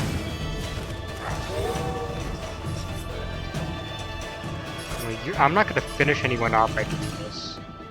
I might be better off saving my attacks now because I'm not gonna kill anyone here. Yeah, there we go. Nothing I can do about that, that's fine. She's winning, like, there's no way I can win this, you know? Because, like, her attacks are just... I feel like she's using her ultimate 24/7. Not even fair. Relax. Good times. Time to say bye. Boom. It's time.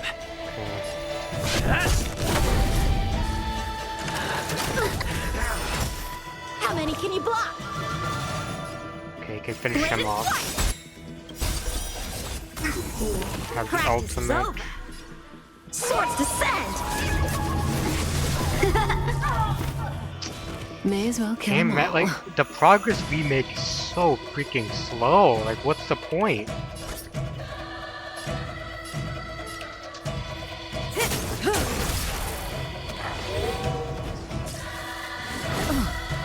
You can't run. If you can finish one of them off here, that'd be perfect. Strike with heart. Okay, that's good. It's not gonna be enough, though. I mean, maybe if I had a better start. I don't know. Look at that. Did she win or was that a tie? I can't tell. See? I won. Damn it, bro. Your technique was all over the place, and you relied too much on speed. Is this really all the Cloud Knights of the Lawfu can muster? So disappointing. Bro, let me do that shit again for third place. All you did was chop down a few monsters. Don't get carried away with yourself. Oh. Well, then I'll give you a chance.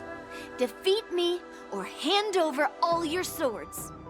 If you're trying to pick a fight, just ask, because I'm ready for you. There we go. Now, Yanqing is better for one-on-one combat. He can't lose this, man. Come on.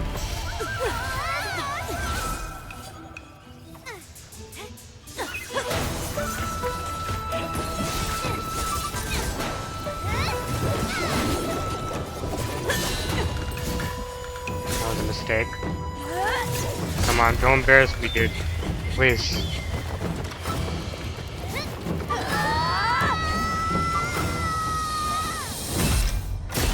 It was getting good, man. Why are you doing this? Well fought, my young friends. Bruh, just let them fight. What's the issue, man? However, both of you have shortcomings. One of you focuses on dodging and weaving, while the other relies on brute strength, trying to take down targets with a single strike. Who are you? Me? I'm just a patient seeking medicine from the Alchemy Commission. A passerby, if you will. Right, so who are you actually? I thought I'd see my fill of impressive fights during the war dance. Yet here I am, able to witness a remarkable fight at the Alchemy Commission, of all places.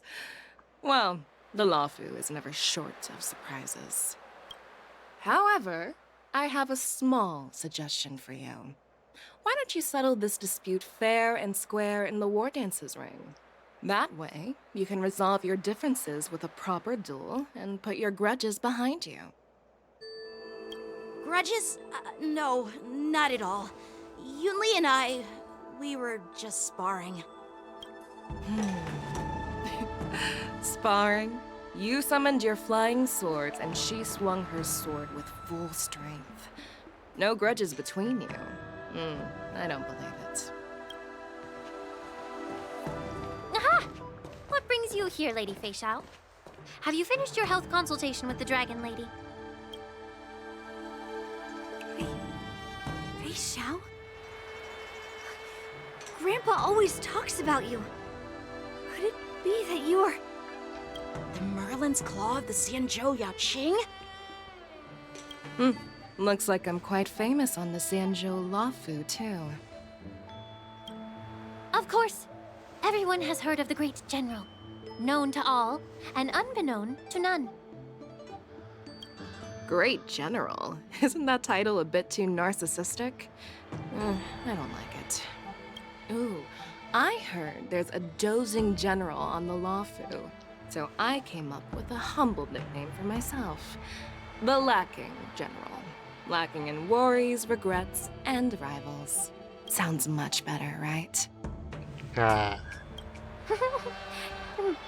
Yeah, that's a befitting title that sounds both humble and impressive. Now that the sparring session is over, Yanqing and Yunli, shouldn't you politely thank General Fei Xiao for her guidance and bury the hatchet? No, what the? But just let them fight. I don't think... I'm actually getting pissed by this. This would just be solved if you let them fight. You're making it worse. Here's your sword. Keep it safe. Or it might get taken away again. By the way, we haven't settled the score yet. I'll defeat you fair and square next time we fight. This is how she apologizes? Now that I finally got my sword back, I should report to the Seat of Divine Foresight. I'll take my leave, General Fei Xiao.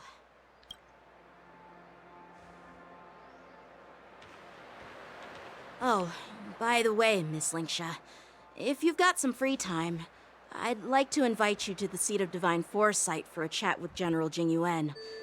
I think there's more to those personal grudges you mentioned earlier.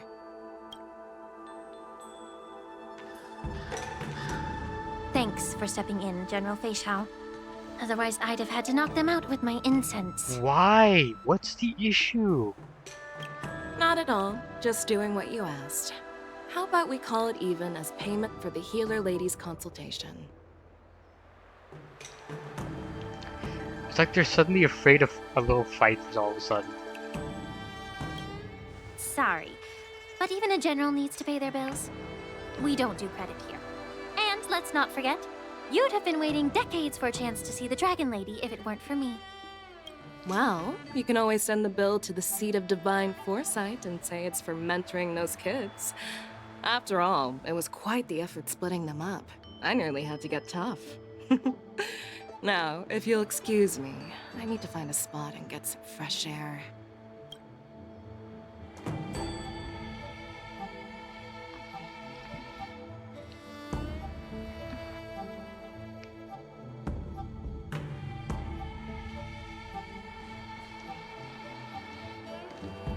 Back already?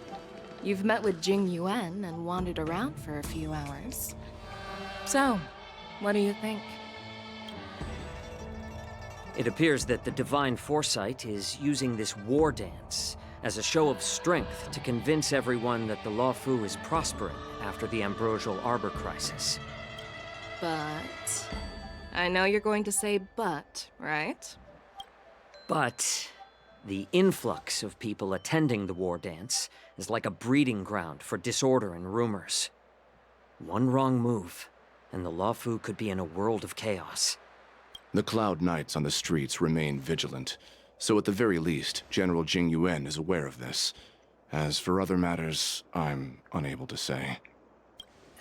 I'd prefer to be excused from future meetings with generals. I'm just a military healer. And now all of a sudden I'm thrust onto the center stage having cordial chats with two generals? My work doesn't lend itself to being in the limelight either. Just stop whining. At least you're in one piece, right? Before getting in touch with General Jing Yuan, I wanted to put aside my assumptions and see his momentum. That includes the overall bearing of the Cloud Knights on the street, what people are saying, and how those close to him behave. The might of an army dwells not within its pawns, but within the force of its collective momentum. Recognizing this fact reveals the true measure of power. Thanks for enlightening me, General. A perfectly clear statement turned confusing thanks to your translation. You've made me lose where I was now. Anyway, this is how I operate in battle, so you might as well get used to it. Are you treating General Jing Yuan as your enemy? You really shouldn't be. The longest-serving general of the Xianzhou Luofu. Do you think he'd have only a few enemies? By the way, General, you met the healer lady, yes? Could you show me the medicine she prescribed you? Well, the healer lady couldn't do anything about my condition. She just told me to enjoy some tasty food. Huh. So not even the famed healer lady could help? Don't worry. I'll fulfill my promise and find a way to cure you. Actually, I've found some leads. Well, life and death, Zhao Zhou. It's all predetermined. Upon starting my military career, I made a pledge that the rest of my life would be dedicated to being the Xianzhou spearhead, hunting down the abominations of abundance till the end of my days. As long as I can fulfill that deep-seated desire, I don't care how long I live. You asked if I view General Jing Yuan as my enemy. No. My real enemy has always been myself.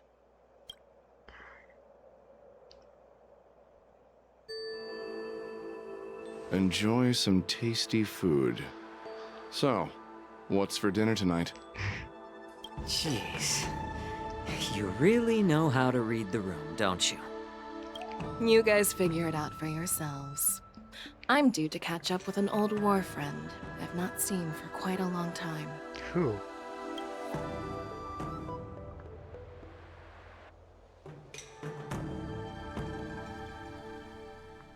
Hey! Was that the Yaoqing general who just dropped in out of nowhere? Oh, she's so awesome! And apparently dying, so... I mean, when Yun Li swung that massive sword, she just casually blocked her attack with ease. Mine too. Yeah. But to go up against Yun Li is quite impressive, you know? That aura of heroism and grace. It almost makes me want to learn Xianzhou swordplay. Oh god. You think so too, right? Oh yeah, Xandra's swordplay is really good. Like, really, really good. Yep, those moves are fabulous. Let's go with that. I agree. General Fei Xiao is indeed impressive. I was talking about Yanqing, actually.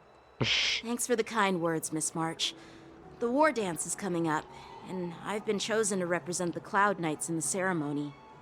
I've had my fair share of defeats lately, and even though I know there are always more skilled sword masters out there, seeing General Fei Xiao's skills today has made me feel a bit uneasy again. Don't underestimate yourself. After all, generals won't fight in the ring during the war dance. Just remember the state of mind you had when you single-handedly took on me and Blade, putting life and death aside. With that mindset, you can prevail against most challengers. I see. Thanks for the advice, Master Dan Heng. By the way, now that today's events are over, General Jing Yuan wants to invite all of you to the Seat of Divine Foresight. He has something important to discuss. Something important. I bet it's about how to deal with the generals from the Yao Qing and the Zhu Ming. I really don't want to get caught up in grown-up games so soon. I just hope Generals Fei Xiao and Huaiyan can see the truth. We don't need any more chaos on the Luofu before the war dance. Alright, let's get on over there. Need your extractor cleaned or your stars? I don't believe in ghosts.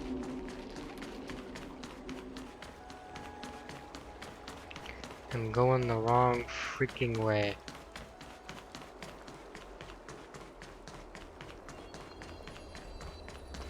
Let's go. Would you like me to relay your message? When I enter.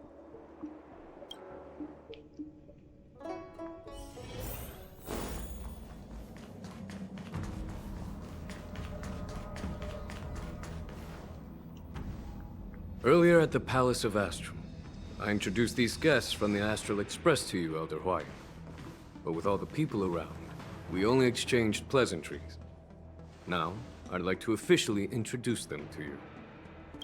These three braved great dangers, accompanying me to perilous places, defeating the chief culprit Vantilia, and uncovering the conspiracies of the disciples of Sanctus Medicus.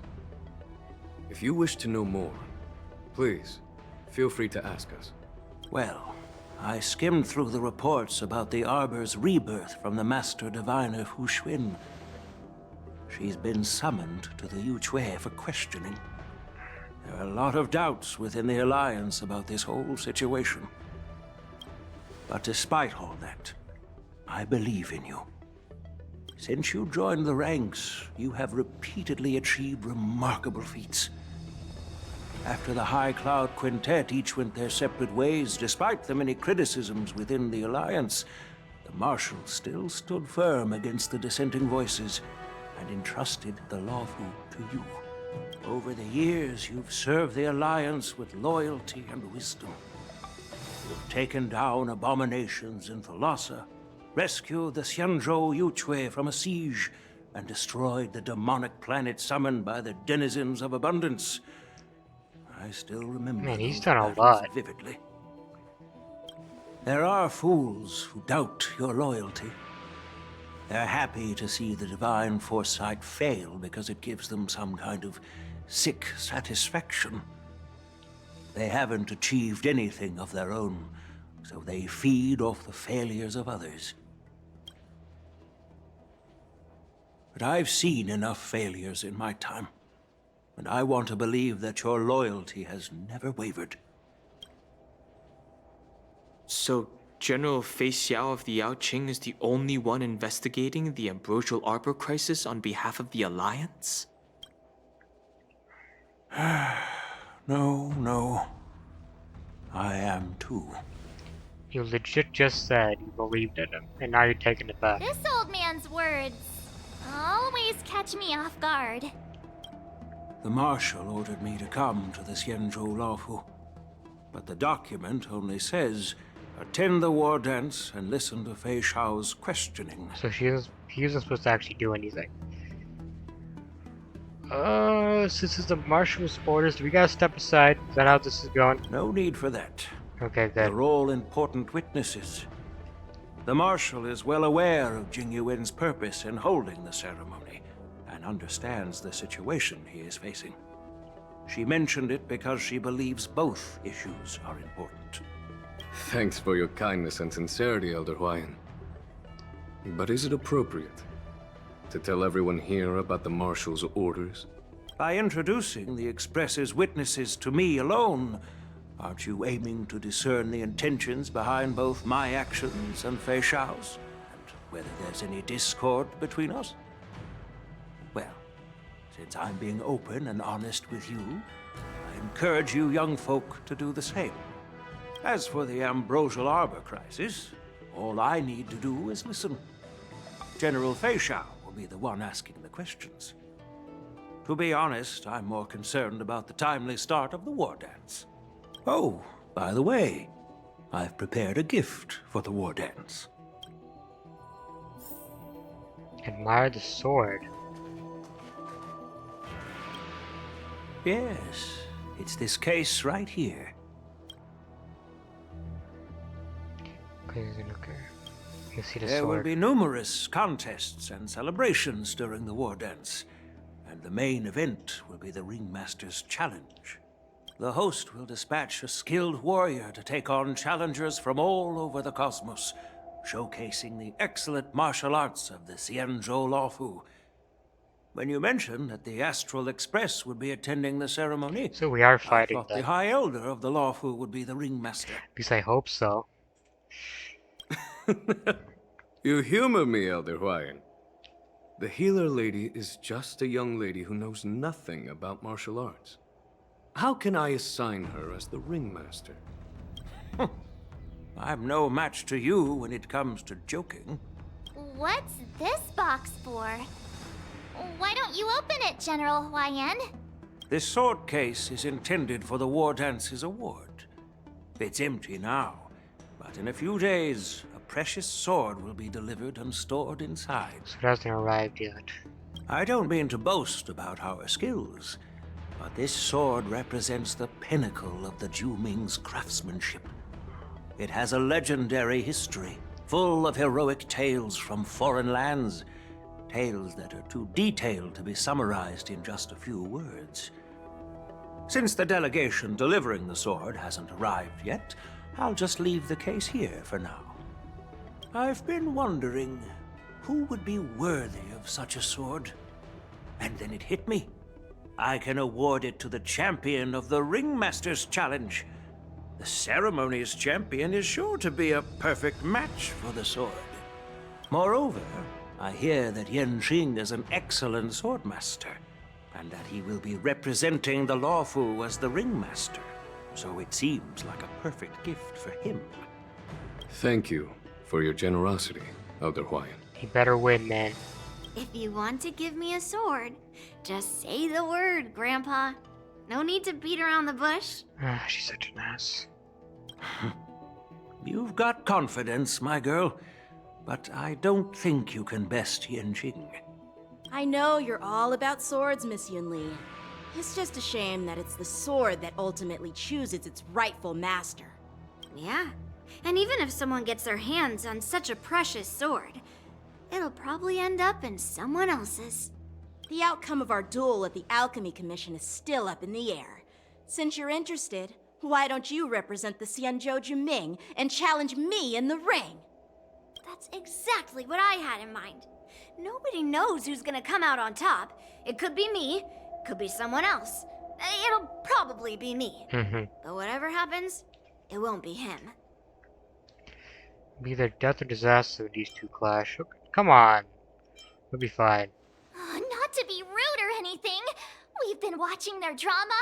I'm dying to find out who beats who. Right? They keep interrupting it, man. It's pissing me off. Quiet down. We have other guests here. I've prepared this sword to add some excitement to the ceremony, not to have you two squabble. It's not a good look for the Alliance. While you both seem confident that you'll win, you need to remember there can only be one winner and one loser in the ring, which could lead to hard feelings. Actually, I have an idea. We don't know who the winner will be, and it might not be either of you. But if you're eyeing that prize, you'll need to work together. What? I want you to take on an apprentice who will take part in the war dance and win at least one match. Wait, what? How does that make sense? Yeah, I don't... In my humble opinion, while a Cloud Knight is commendable by securing victories, it's even more so to pass on your skills and spread the way of swordplay. Dude, just let them fight, man. I'm so done with this bull. I'd be greatly pleased if this apprentice could represent the Express in the war dance by displaying their Cloud Knight flair and prowess. Well, Elder Huayan's idea is quite interesting. Imparting swordplay skills requires teamwork, and both the winner and the loser will learn a valuable lesson regardless of the outcome. The question is, whom should the two of them take as an apprentice? Me, I got this, man. Why March? She uses a bow. Huh? Who? Wait, me? Okay, I'm gonna be honest. I don't know why you're looking at March. She uses a freaking bow. Literally anybody else would be a better option. I noticed just now that Miss March seemed quite interested in the outcome of your sword fight. So I thought, why not teach her the art of swordplay? She uses a freaking bow. Oh, wait. Are you serious, General? Shit's dumb. Why am I being dragged into this all of a sudden? I've never practiced swordplay before. I'm a total newbie. You really think I can learn it? Well, you'll probably realize I have no hope and give up on me. And that'd be so embarrassing. Yeah, why don't you choose me? I don't get it. Your talent is quite unique. Are you also interested in swordplay? I can do it. Just give me some time and some pointers, I'll pull it off. But you know, based on my years of judging people, you don't really need to dive into swordplay to boost your skills. And I doubt there's anyone out there who can really show you the way forward. Oh, so you're saying I'm too good, is that it? Bruh. What about Don Hung then? He can do it. Actually, no, even he's too good. Shit. Okay, March is the best option, never mind. As for Miss March, she's like a piece of jade in the rough, just waiting to be shaped. Because Don Hung is technically embodied Lunay reincarnated, right? So nobody can actually teach him anything.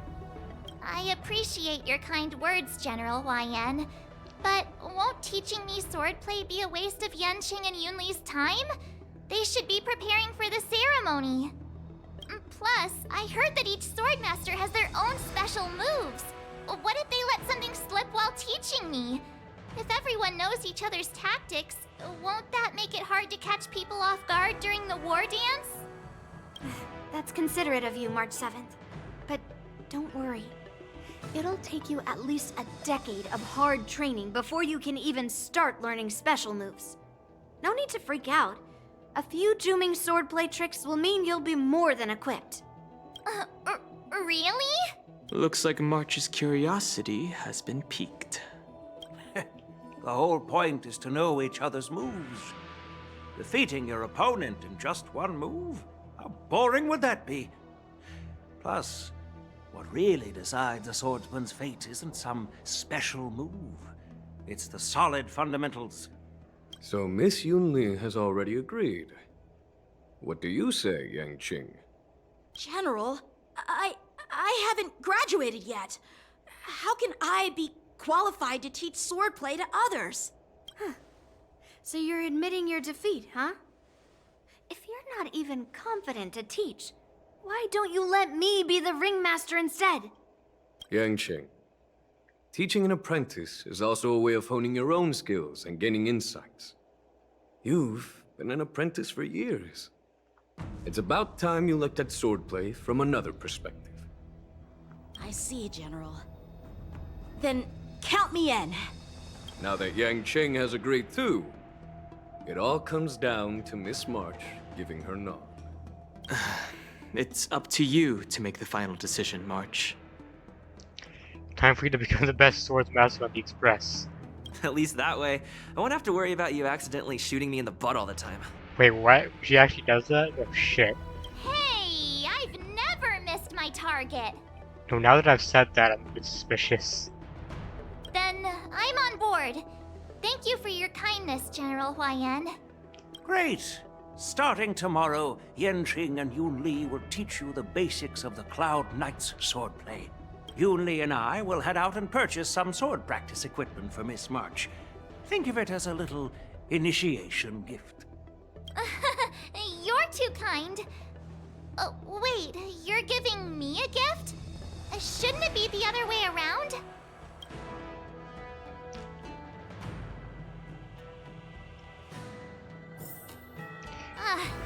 Huayan's gone. Wait, why does something feel off about what we talked about?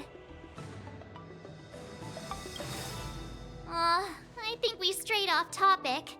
How did things even get to this point? Yeah, I brought you here because the General said he had some important matters to discuss. But how in the world did Yoon Lee and I suddenly become Miss March's swordplay mentors? Because plot. That's why. Because General Huayan wants us to stick around on the Luofu for some time. But aren't we here to attend the ceremony anyway? But from his point of view, we're no different from all the other tourists who may leave at any time. Since the crew's actions were mentioned in the Luofu's operations log were given to the Alliance, he probably wants to see firsthand if we're as capable as the report claims, or if we're just some made-up excuse to save face. And he wants to see it for himself during the war dance, which is why he even dragged Yun Li into this. What began as a simple contest between two sword masters has now evolved into you two collaborating to mentor March. Elder Huayan is still that tricky general who likes to give everyone a headache. My apologies. Truth be told, I invited all of you to the ceremony because I wished for you to act as my witnesses. Now, I apologize for not disclosing this information earlier. In the coming weeks, I'll also invite all of you to a meeting with General Fei Xiao, where you may need to answer her questions and clear up any doubts she might have. So please, be prepared for the meeting. Perhaps we just back up and leave tonight. No worries, answering a few questions and go. Don't worry, General. No matter what happens, I'm prepared to stay here as the Express's witness and answer any questions. Thank you, everyone. General, I know there isn't much I can do to share your burden, but as the Luofu Ringmaster, I won't let anyone defeat me in the war dance. I know.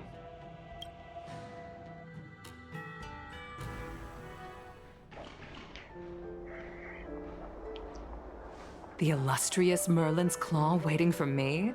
And for so long, too? It's quite an honor. It's been a while, General Fei Xiao. Oh, did they fight together? I wouldn't be surprised. It's been 30 years since we last saw each other. Right, Yukong? Yes. Back then, you were the vanguard of the Yao Qing's Verdant Knights, and I was a pilot of the Luofu's Rainbow Orbit fleet. Who would have thought that upon meeting again, you'd be a general, and I'd have given up flying? Really does feel like a lifetime ago. Well, I wouldn't say I haven't seen you in 30 years. After all, your great victories are announced through the Yellow Bell resonance system every day. So I'm well aware of your great feats. How's your health holding up? Still stable, I suppose. Do you still remember the medic who saved me in battle? That healer with the odd name and peculiar temperament. What was his name again? Was it Pichu? Or Kaqiu? Kaqiu. Jiao Chou. He's been my retainer and personal healer, delegated by the Alchemy Commission from the Xianzhou Yao Qing. Over the years, he's dedicated himself to managing my condition. It's thanks to him that I'm still in good health today. Given my background, I'm happy to have made it this far. I'm relieved to know that you're safe and sound. Well then, since you and Elder Huayan are here, I imagine you must have received orders from the Marshal? As your friend, may I ask how the Alliance intends to punish the General of the Luofu? The Arbor's rebirth has frightened the elders who lurk behind the scenes. They fear the resurgence of abominations, much like what happened 30 years ago. Although the report from the Luofu explained all the details, we don't know if the Ruin Legion really invaded, or how exactly the Stellaron Hunters and the Astral Express became involved. This puzzle has many missing pieces. As you know, the fugitive Jing Liu, who mysteriously disappeared many years ago, has resurfaced.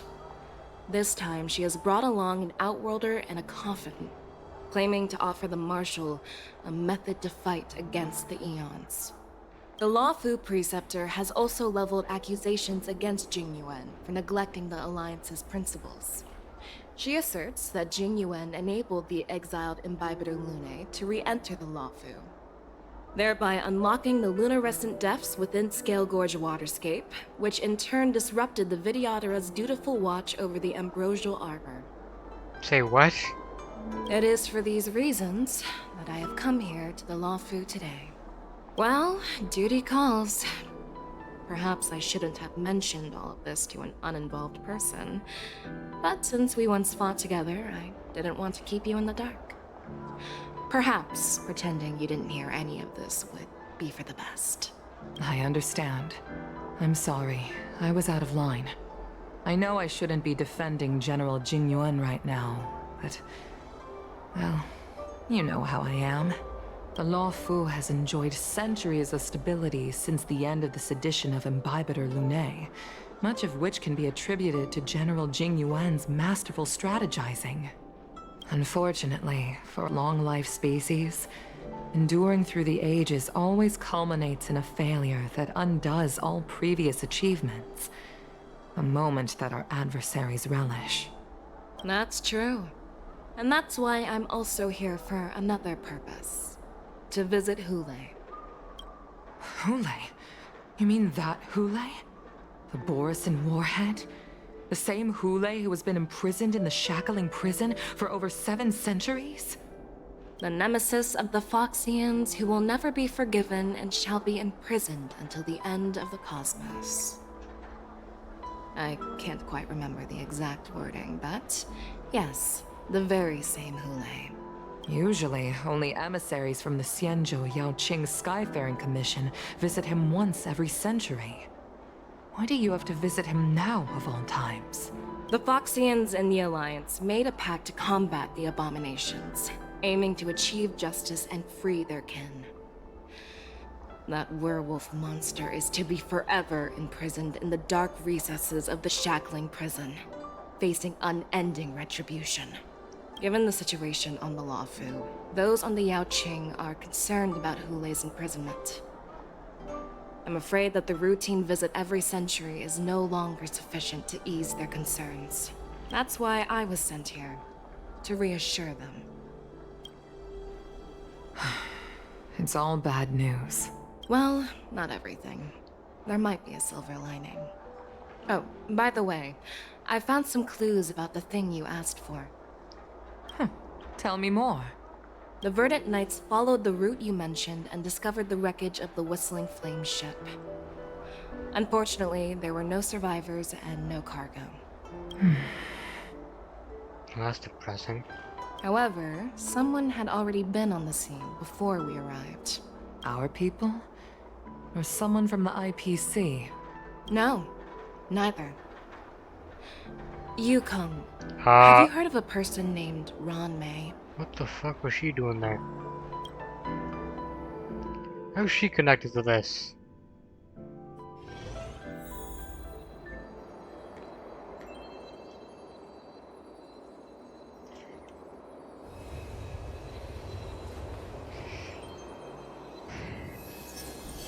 No, so we can't fall asleep then? Damn. Day 2. I'm still feeling sleepy. Did I oversleep? Where did March and Donham go? Here they are. What y'all doing? There you are. What kind of master waits on the apprentice's doorstep? March, show some respect to your master, damn it.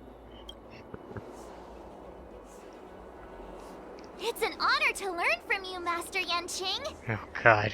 Oh, in all those immersions and novels I watched, when When apprentices want to pay their respects to their masters, they usually bring fancy gifts, kneel, and bow. I'm really sorry, but I haven't prepared anything yet. Hey, why are you blushing, Master Yanqing? God damn it, too. This is, the first time someone has called me master. I need to, get used to it. Ahem. Let me make it clear. Swordplay training is about improving your body, mind, and strength. It's not a casual game you can master overnight. I promised General Huayan that I'd teach you Cloud Knight swordplay, so you can participate in the war dance and defeat at least one opponent. I'll do my best, but if you break your master's rules... What are you gonna do, huh? Is it too late for regrets? I'm already regretting my impulsive decision. Too late. Honestly, I'm not sure what I'll do either, because I've never been a teacher before. So, Miss March, please behave and don't skip classes. Or complain. You need to toughen up and train her properly, Master Yanqing. Don't go easy on her. You're so heartless. It's for your own good, okay? By the way, where's Yun Li? I've found a quiet spot in the back garden of the Palace of Astrum for our first lesson together.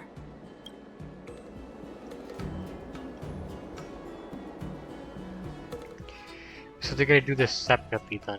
Okay. Or not. Seriously? It's the first day, and you two are already late? Why is everyone on the Luofu so laid back? So disappointing. Master Yun Li, you're already here. Sorry for keeping you waiting. Oh, wait. Were you trying to teach her in secret? That's sneaky. Yeah, no, he wasn't doing that. I'm just showing you what Luofu etiquette is all about. She might be my apprentice, but it's customary for the master to personally escort their apprentice to the place of learning. As the host, I'll be teaching Miss March the essence of Luofu swordplay, after which she'll emerge victorious in the war dance ring. You won't be complaining about Luofu swordplay then. Stand aside, rookie. Let me show you how we Zhu-Ming sword masters treat their apprentices. Quickly, over here, Miss March. This is a reverse mentorship gift from me to you. Reverse mentorship? I hope you put it to good use. What's this? Xianzhou clothing? It's so beautiful! Sword practice requires precise movements. This outfit is tailored to fit perfectly and allows for smooth movements. I even added some small accessories. I put a lot of thought into it. You're awesome, Master Yun Li! See? See? How can you compete with me? I'll teach March 7th the essence of Zhu-Ming swordplay so she can win the contest with my sword skills. Right, you just gave her an outfit. What are you getting so proud for? Actually, I've prepared something too. Wait, what? Huh? You have a gift for me too, Master Yanqing? Since you want to learn swordplay, Miss March, you'll need suitable weapons. Now that... So, I went out of my way to prepare a pair of swords overnight. So Yanqing is already winning. An outfit has nothing to do with swordplay, so... Unfortunately, I didn't keep have a track. time to ask the craftsman to customize the swords for you. But I did my best to choose ones that look nice and are suitable for a beginner. I hope you like them, Miss March. Thank you, Master Yanqing! Wait, were those two blades? So she's gonna be dual wielding then? Bet you didn't see that one coming, did you, Yun Li? The real competition is just getting started. I'm so lucky to have two great masters. But why does it feel like things are getting a bit weird? Weird? Not at all. Nothing weird about this. Damn. So what do you think, masters? Does this outfit suit me? Perfect. I chose it carefully. It's perfect for beautiful young swordswomen like you and me. All right, let's get started with the training. The person next to me is a Cloud Knight instructor I've brought in. For your first lesson, try exchanging a couple of moves with him. Wait. We're having actual combat training for the first lesson? Isn't that a bit too intense? You don't got a lot of time, so we just gotta make it through this with experience, you know? Well, I heard you have some experience with archery and martial arts. That's true. The first thing we're going to do is see just how strong your fundamentals are. Come on, step forward and strike with the sword in the most natural way you can think of. It's important for us to grasp your natural movements so we can decide where to start and what you need to learn. If you're ready, let's begin. Okay. Seek to learn swordplay. Let's do this.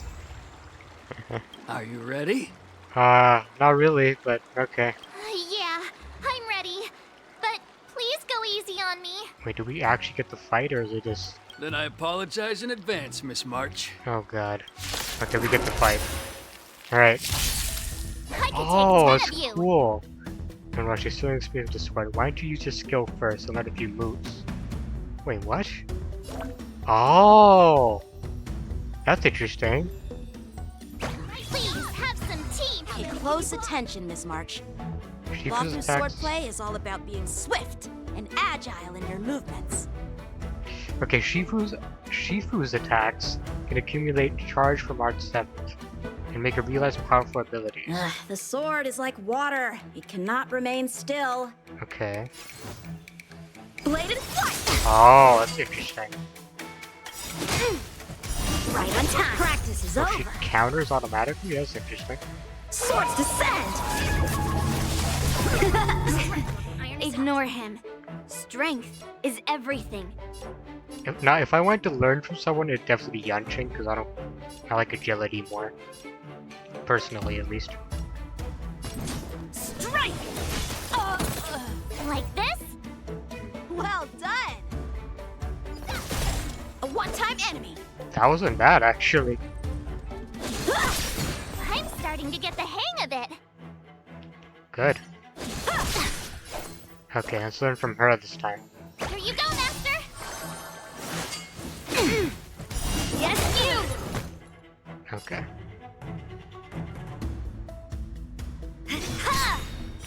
Oh, Oh, I get it. you do? With a true heart and focused mind. That was good. Here I come. Right on time. Time for swordplay. Wait, she's gonna parry. Okay, that's interesting. Wait, what does this do? Time to show you what I can really do. Azure Dragon, White Tiger, Left Oh, Heart, God. What are you mumbling about? No idea. Isn't this, sword technique? Shouldn't I be saying something cool? Take it seriously, March. Come on. Mountains fall! Yeah, so she was spamming her ultimate when we were doing that competition. That is bullshit. Wasn't even fair. Strike with heart. I could take 10 of you. Okay, let's go with you this time. Nice job! Practice is over. Swords descend.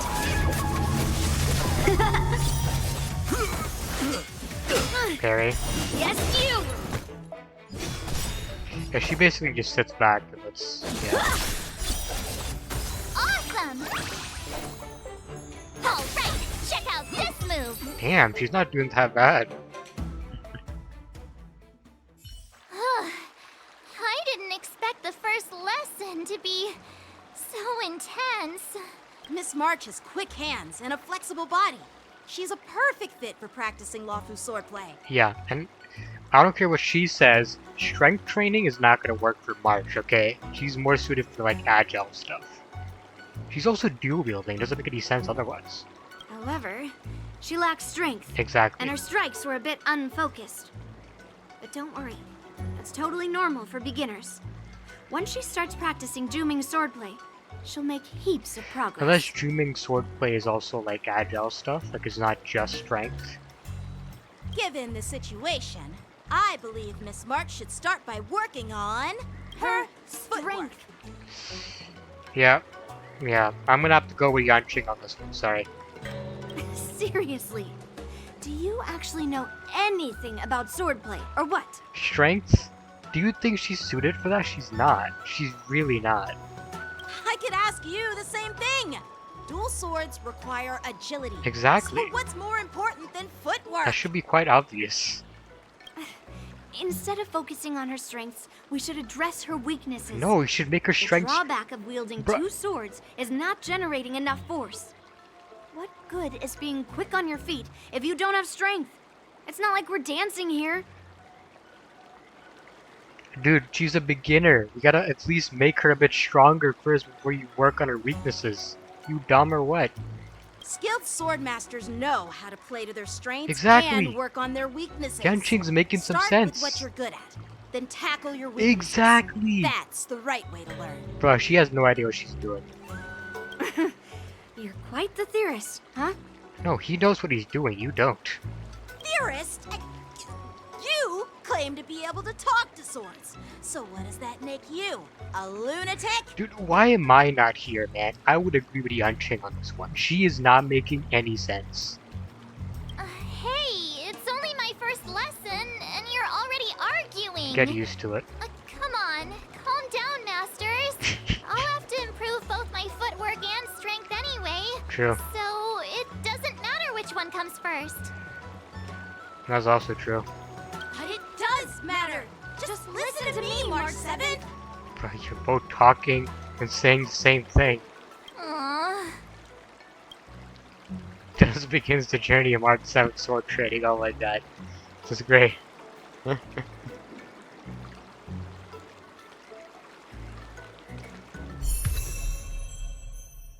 Tread on a new path. Oh, she actually. Oh, that is so cool. I still prefer preservation though, because she can like shield people, but okay. Might as well for now. Path of the Hunt. I guess you'll take this for now. I mean, nothing else you can do. Oh my god, she gets an entire skill tree and everything. The thing is, I'm never gonna use this besides this, like, this segment of the game, because cool, she's strong and all, but she's my only character that, like, shields people, so I kind of need her, you know? I don't need this sort of thing. It is nice, though. I'll admit. What do we give you for relics, though? What do other people give you? Huh, really? This stuff? That's interesting. I mean, I don't really have any other options. I kind of just have to give you this. I could take Sparkle's thing for now. Break effect, yeah. We'll take Sparkle's thing for now and then we'll switch it back later. Where's... Wait, where is it? Yeah, there we go. And,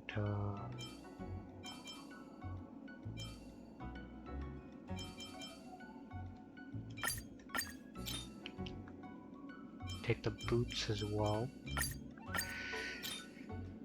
What is that? That's like the... That's this thing? Crit rate? We could take Clara's thing for now, or... No, this is fine, yeah, okay. So we can take that, and then we can take this. We should enhance it though if we can. I don't think we can though, we don't have that much. Just a bare minimum, I guess. Be nice.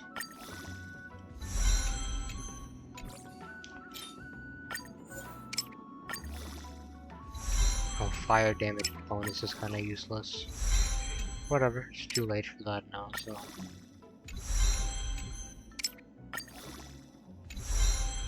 Okay, that's good.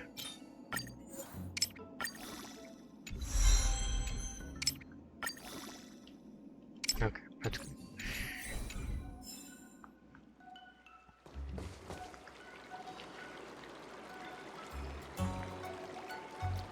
Dear Himeko, Mr. Yang, and Pom Pom, we're all good here on the Xianzhou Luofu, so no need to worry. By the way, how's your trip going?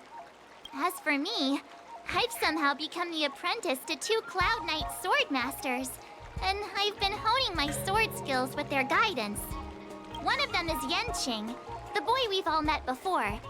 The other is Yun Li, the granddaughter of General Hua Yan from the Xianzhou Juming. Both masters are super strict, giving me a real taste of how hard sword training can be. I tried to drag him into this, but he refused. Yeah, I wanted to, Then I tried to rope Dan Heng in, but Master Yanqing wouldn't have it.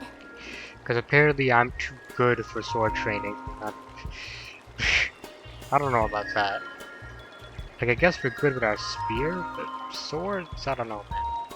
And Dan Heng, that makes sense. He's basically invited Yunei, so he's too strong.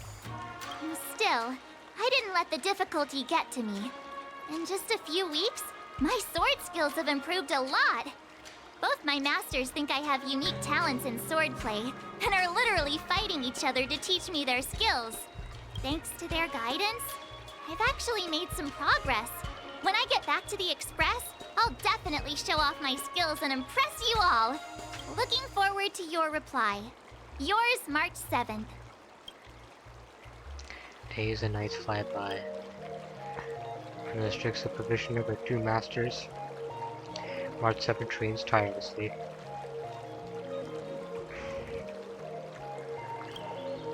On that day after the sword training. Well done. Let's call it a day.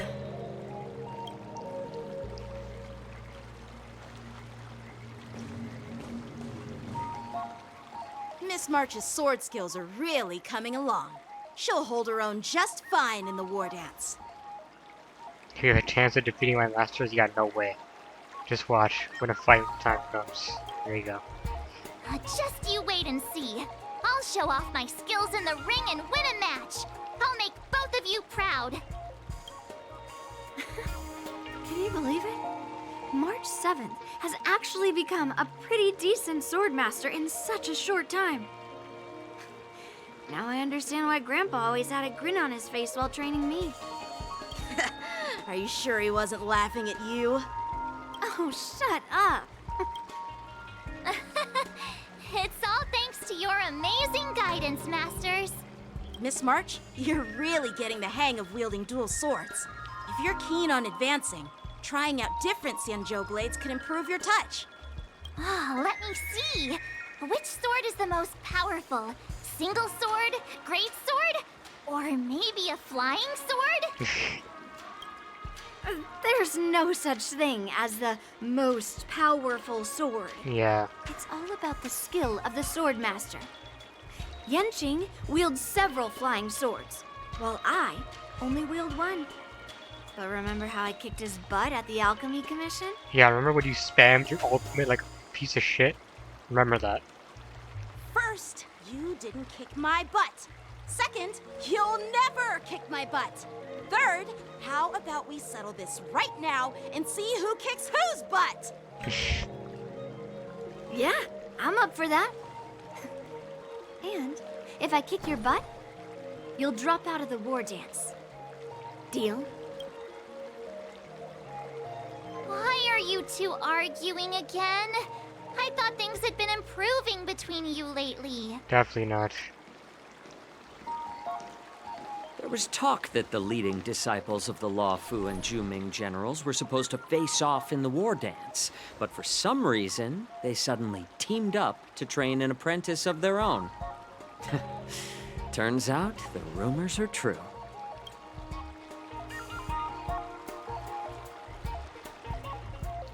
Tomorrow is the big day of the war dance. Shouldn't you two be focusing on honing your skills instead of teaching swordplay here? Bro, screw up, right? You're... Oh, that's right. You're the pink-haired fox from the Yaoqing. Pick your fox. What are you laughing at? You've got pink hair too. No, but for her it's more obvious. I'm Jiaoqiu, the healer working for the general of the Senjo Yaoqing. Ah, got it. So, you're the participant attending the war dance on behalf of the Yaoqing. And you were trying to sneak a peek at our training? Sorry for the misunderstanding.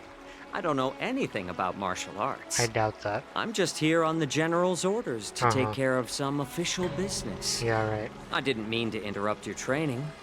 I'll be on my way. If you know nothing about martial arts, why were you smirking earlier? Well, my curiosity got the better of me, I suppose. When I heard Miss March's pondering about what to learn, I couldn't help but wander over.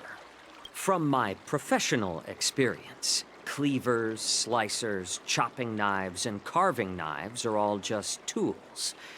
Kind of like frying, sautéing, boiling, and deep frying in cooking. They're just ways for people to show off their skills. How you use them really depends on the ingredients you're working with. It's like your sword teaching methods.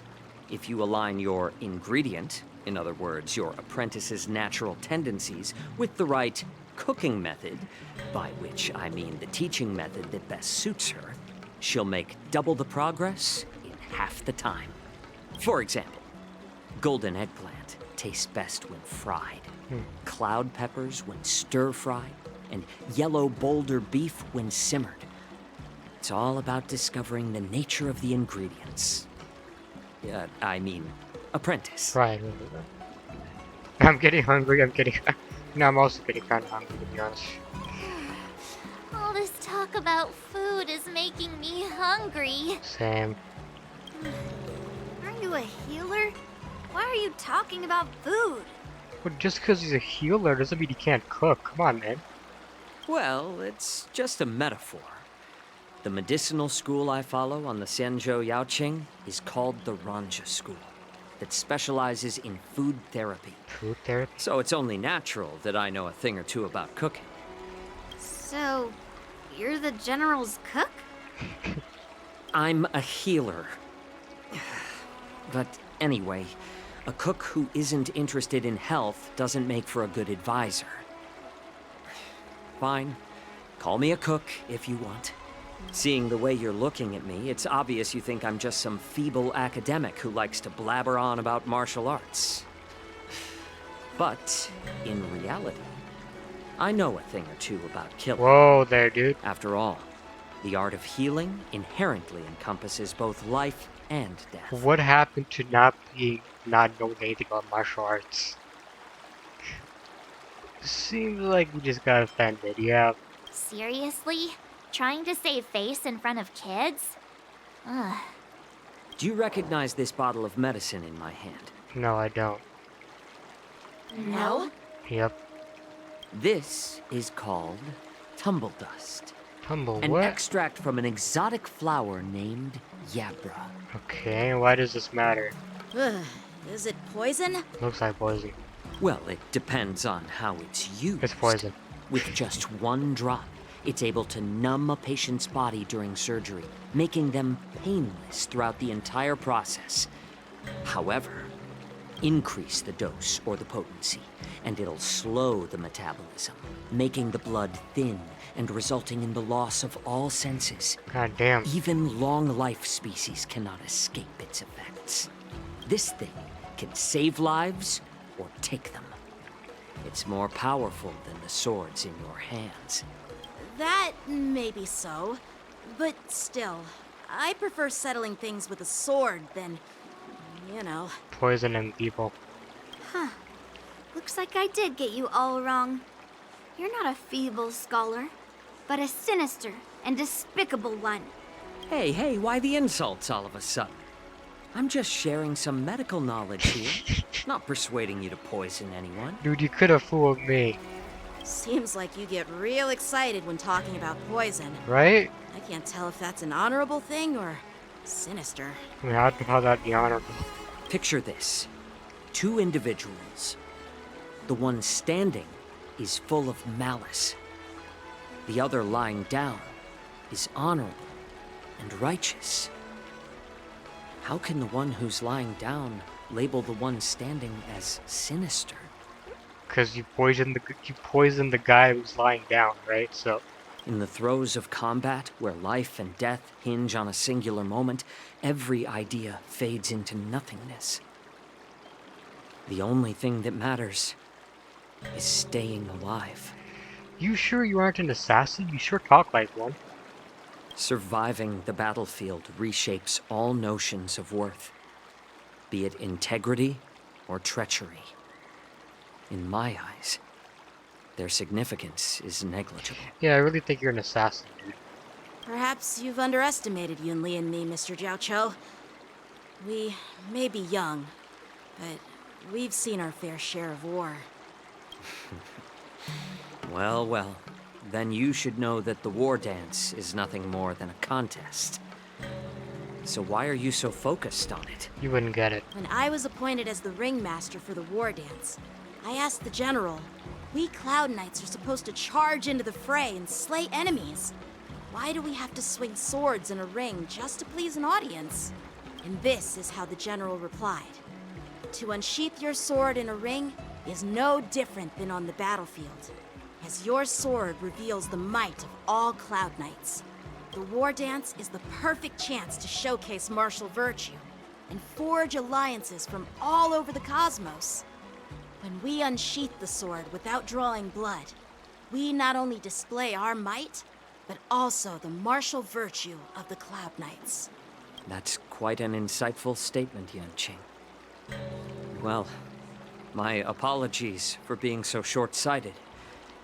I've been on the Luofu for quite some time, but I haven't had the chance to see the ceremony venue for myself yet.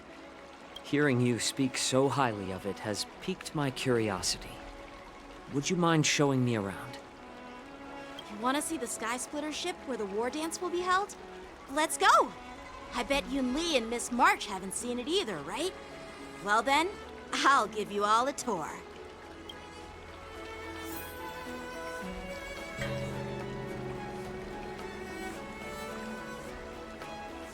Let's go. Let's go. I'll give you a tour of the Sky Splitter.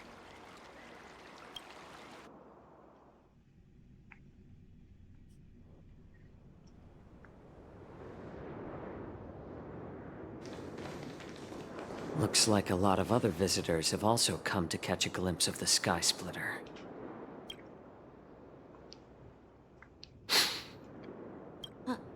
What's up, Mr. Jiaoqiu? No, it's nothing. You smelled something there. Do you see that airship in the distance? That's the Sky Splitter, the venue for the war dance ceremony. It doesn't look all that impressive from this distance. The Sky Splitter is actually a decommissioned Luofu military vessel. People aren't allowed on board until the war dance officially commences. Tomorrow, when the bell rings and the ceremonial cannons roar, I'll be there representing the Cloud Knights of the Xianzhou Luofu, standing in the ring, ready to take on challengers from all over the cosmos. Since I was a kid, I've been training in swordplay and the art of war under the general. Every day, I'd swing my sword 10,000 times, and then thrust it 10,000 times, repeating the process over and over. I understand that I'm not like other kids. I never envied the toys and freedom they all had. I never found sword practice boring or hard, even in the thick of battle. Facing down savage abominations, I never felt scared. Each day, I could feel myself getting stronger and stronger, and I racked up countless victories. It's the best feeling in the world. But then, I faced a really tough opponent. And just one slash shattered my confidence into 1,000 pieces. That's when I felt true fear for the first time.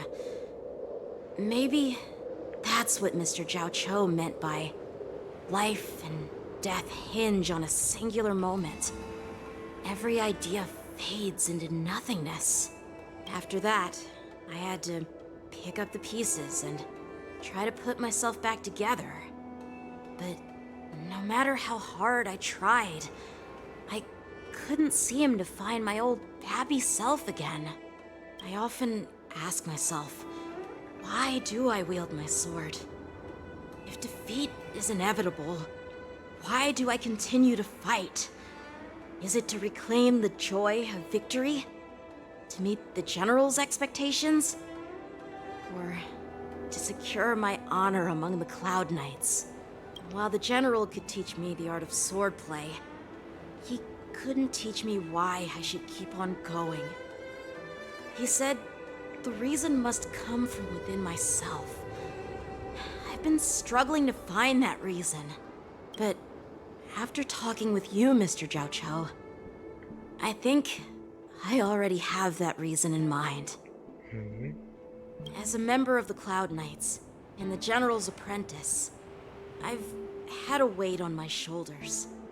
And I know there's still more to shoulder. But when I wield my sword, it feels like I'm letting go of everything.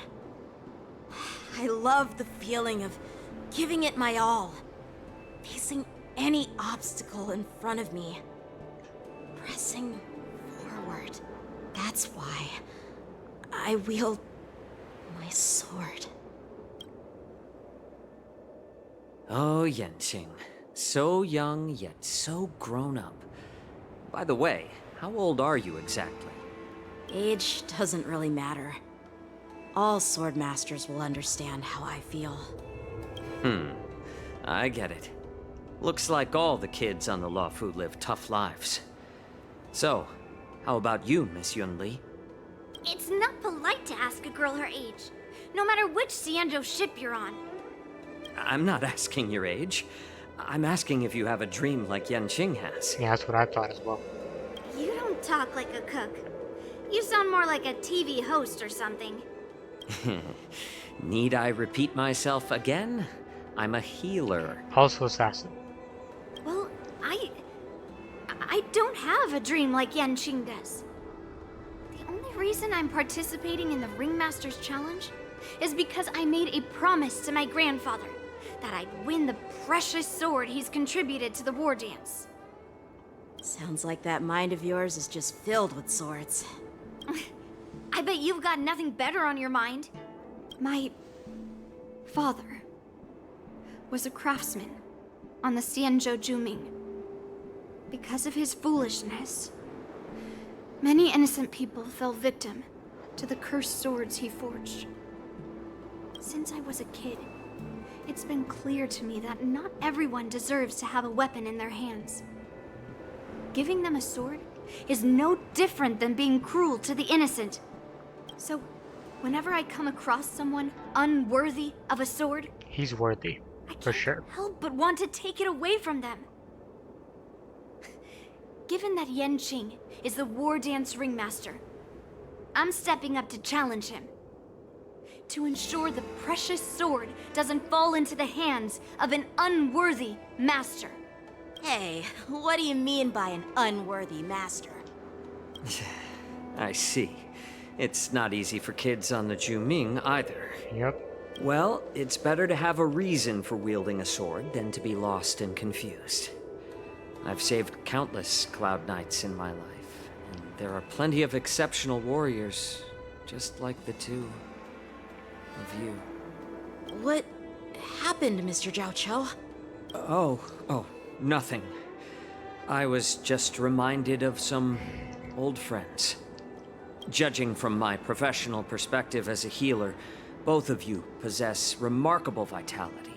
Your energies flow like raging fires and mighty gales. The upcoming fight will definitely be impressive. Well, we've seen the Sky Splitter and toured the Stargazer Navalia. I guess it's time to say goodbye for now. What? You're leaving already? But you haven't asked me about my dreams. I've been working hard too, you know. It's getting late, Miss March. Damn. Unlike you lot, I'm a grown-up bound by responsibilities and duties. the tasks entrusted to me by the General won't complete themselves. You're not even gonna let her talk, man. By the way, Yanqing, is it normal to have so many people wandering around in an automated area like the Stargazer Navalia? Actually, this is a restricted area. But since you're all guests, I made an exception, so you could take a look around. I understand. Well, I'll take my leave. I wish you both the best of luck in the ring tomorrow.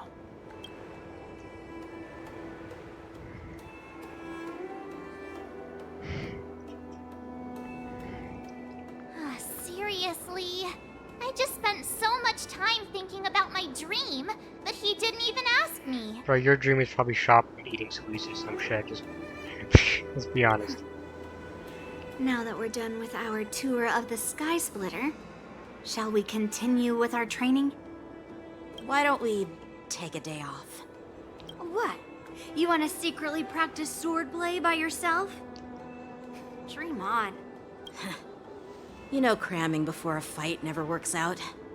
For some reason, seeing the Sky Splitter has boosted my confidence.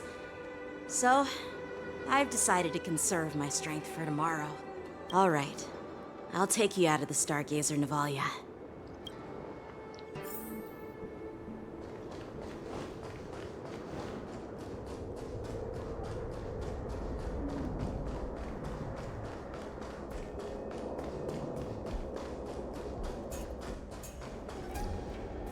Oh, just shut up, Red Fang. This is not a beast ship. I need some time to take care of things. Oh? You willingly donned the skin of a lowly beast to join this mission, dedicating yourself to our glorious cause. And now you're telling me you can't handle it? Do you realize how many ships we need? I'm doing my best, all right? It takes time to figure all this out. Why don't you talk a bit louder so everyone can hear? When the guns go off tomorrow, all eyes will be on it.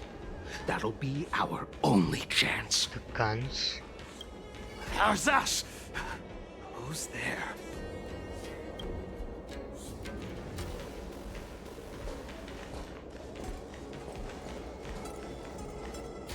Who are you guys? An impromptu inspection. Why are there outsiders loitering in Stargazer Navalia? And a bunch of kids at that. He does, you don't even know him. Yep, definitely something sus going on.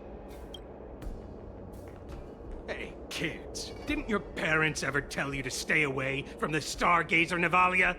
I know it's an automated facility, but it doesn't mean you can just break in and do what you want.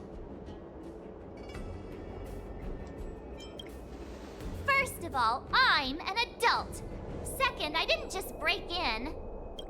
Yeah, we flew here on a starskiff. Like, whoosh!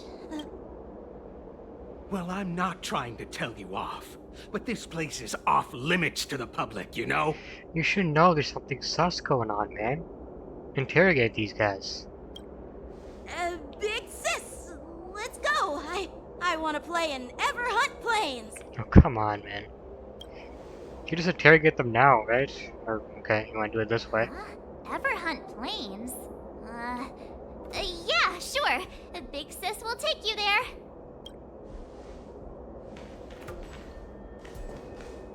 Shuha! You should have let me.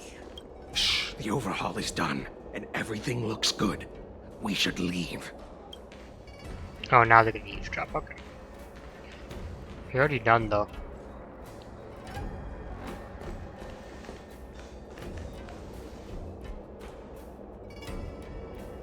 Could you repeat what you just said, Yanqing? This is not the fucking time, okay? So shut the hell up. What did I say? Big sis, let's go. I want to play in Everhunt Plains. Come on. Can't you read the room? Something is definitely off about the 3 people we just met. Yeah, anyone could see that. I just wanted to hear you say it again. No. That pink-haired fox tried to say something. I'm pretty sure he sensed something fishy. Since he's not familiar with this place, he just dropped us a hint. But you didn't seem to be paying attention at all. I knew that from the beginning.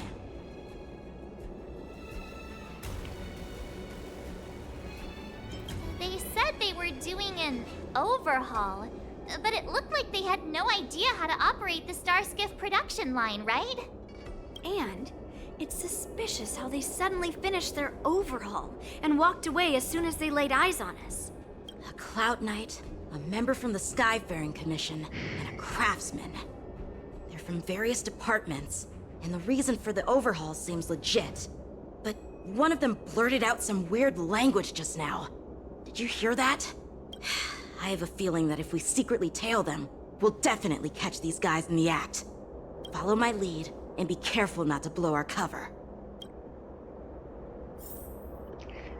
Alright then. Never mind who they are. Let's just film them. That'd be a good idea. Oh, during this mission, work conditions need to be met to complete the photo shoot. Huh, okay. What objectives are? Okay, cool.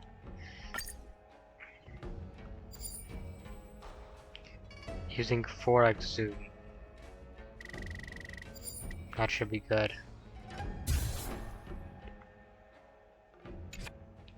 We should have just killed those lowly beasts.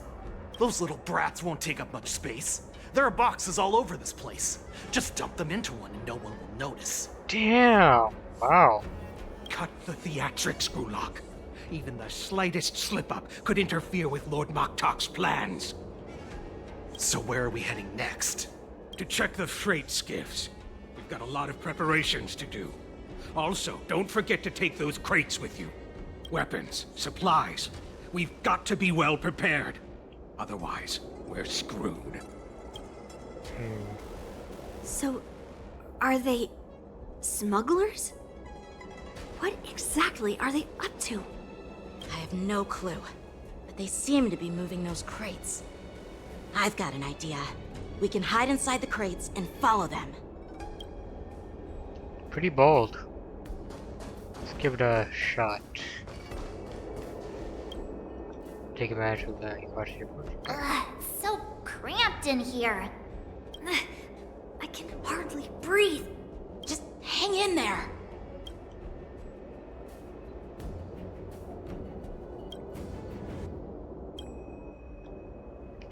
After it feels like an entire amber here from breath and silence. Hear the sound of the crate touching down. Let's just put the cargo here for now, all right? Then we'll move on to inspect the ships. Lord Moktok said that as soon as we're done, we're to board the freight skiff and leave this place. Moktok. Don't worry, I've changed the shipping schedule. You two, come with me. Is it just me? I keep smelling that stench of lowly beasts everywhere we go. Don't be so paranoid. Looks like they're planning to escape on the skiffs in Stargazer Navalia. They keep talking about their plans, but where do they come from?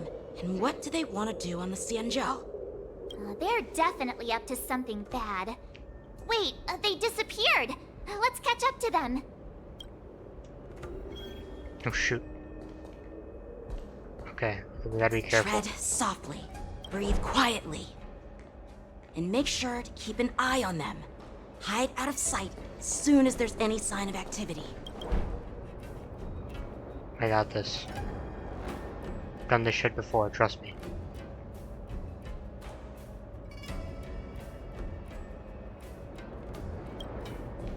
Okay. Watch out! They're on high alert! Nope, we're good. I got this, man. This ain't the first time I've done this. That guy's gonna fucking see me.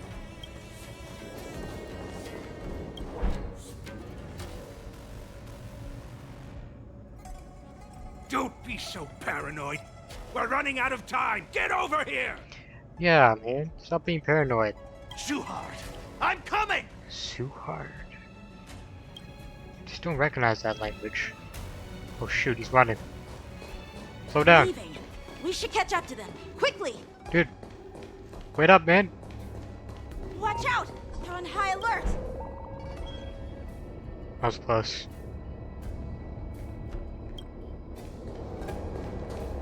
Moving too freaking fast. Did he spot us? Quickly, hide! Oh, we're good, we're good. Bruh, he's right there. What do you mean? Okay, we're good. What are they up to? They're all wearing official uniforms, but I'm pretty sure they're not members of the Skyfaring Commission, the Artisanship Commission, or the Cloud Knights. This is way too suspicious. Never mind who they are. Let's just film them. That way, if they do anything bad, we'll have solid evidence against them. The moment of suspicious one reaches out. Oh, hold on. Wait. Oh, shoot. Oh, it has to be 3. No, shoot. Bro. Hold on. Now. Oh, he didn't actually reach out. Hold on. Look at this. Damn it. A freight star skiff with enough room to fit at least 20 of my men. I'll let the others know and have them prepare more star skiffs. Once we're past the checkpoint, there will be beast ships waiting for us. Lord Moktok is ready. The revival of our ancient bloodline all hinges on this operation. Is it about that werewolf that's trapped in the freaking prison? What did he just say? Beast ships?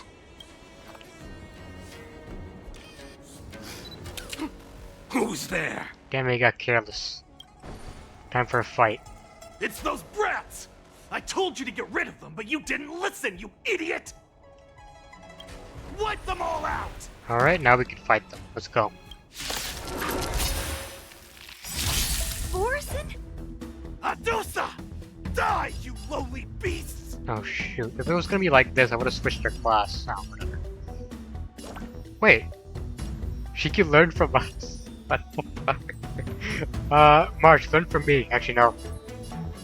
Learn from Kafka. Here you go, Master! Yeah, I'll become Kafka's student. SAS Perkibi. Knowledge, the measure of truth and falsehood.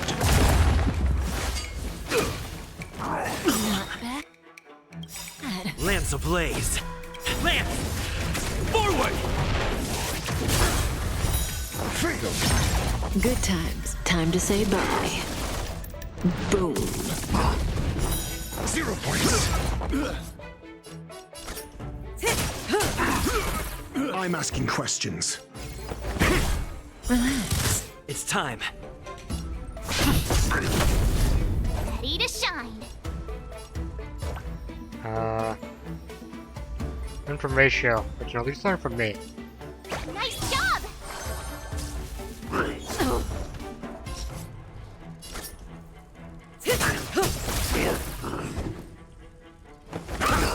Stand still. I could take Good 10 of you! times. Time to say bye. Boom.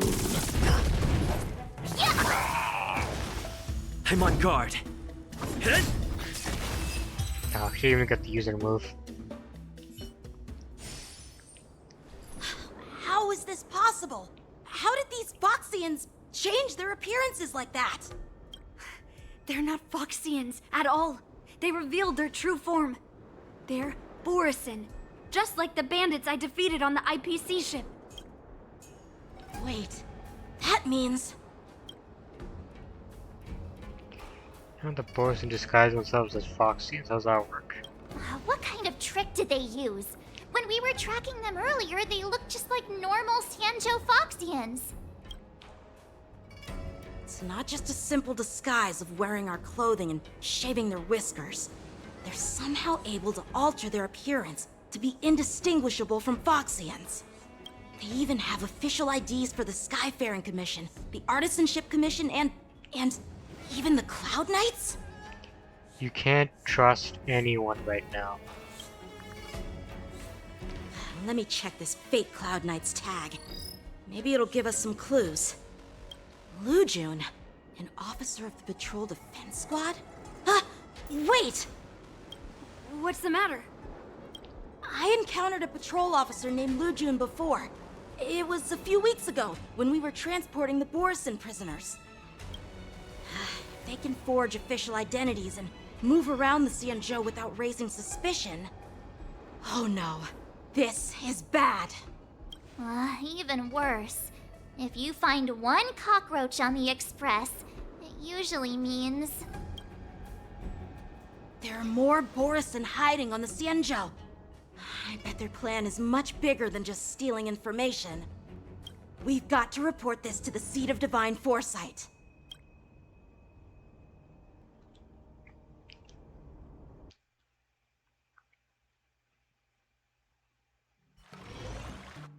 Back to us. Now before we do any of that, I think we'll stop it here for today. And maybe finish this tomorrow. I don't know how long this is gonna be. Anyways, guys, peace out.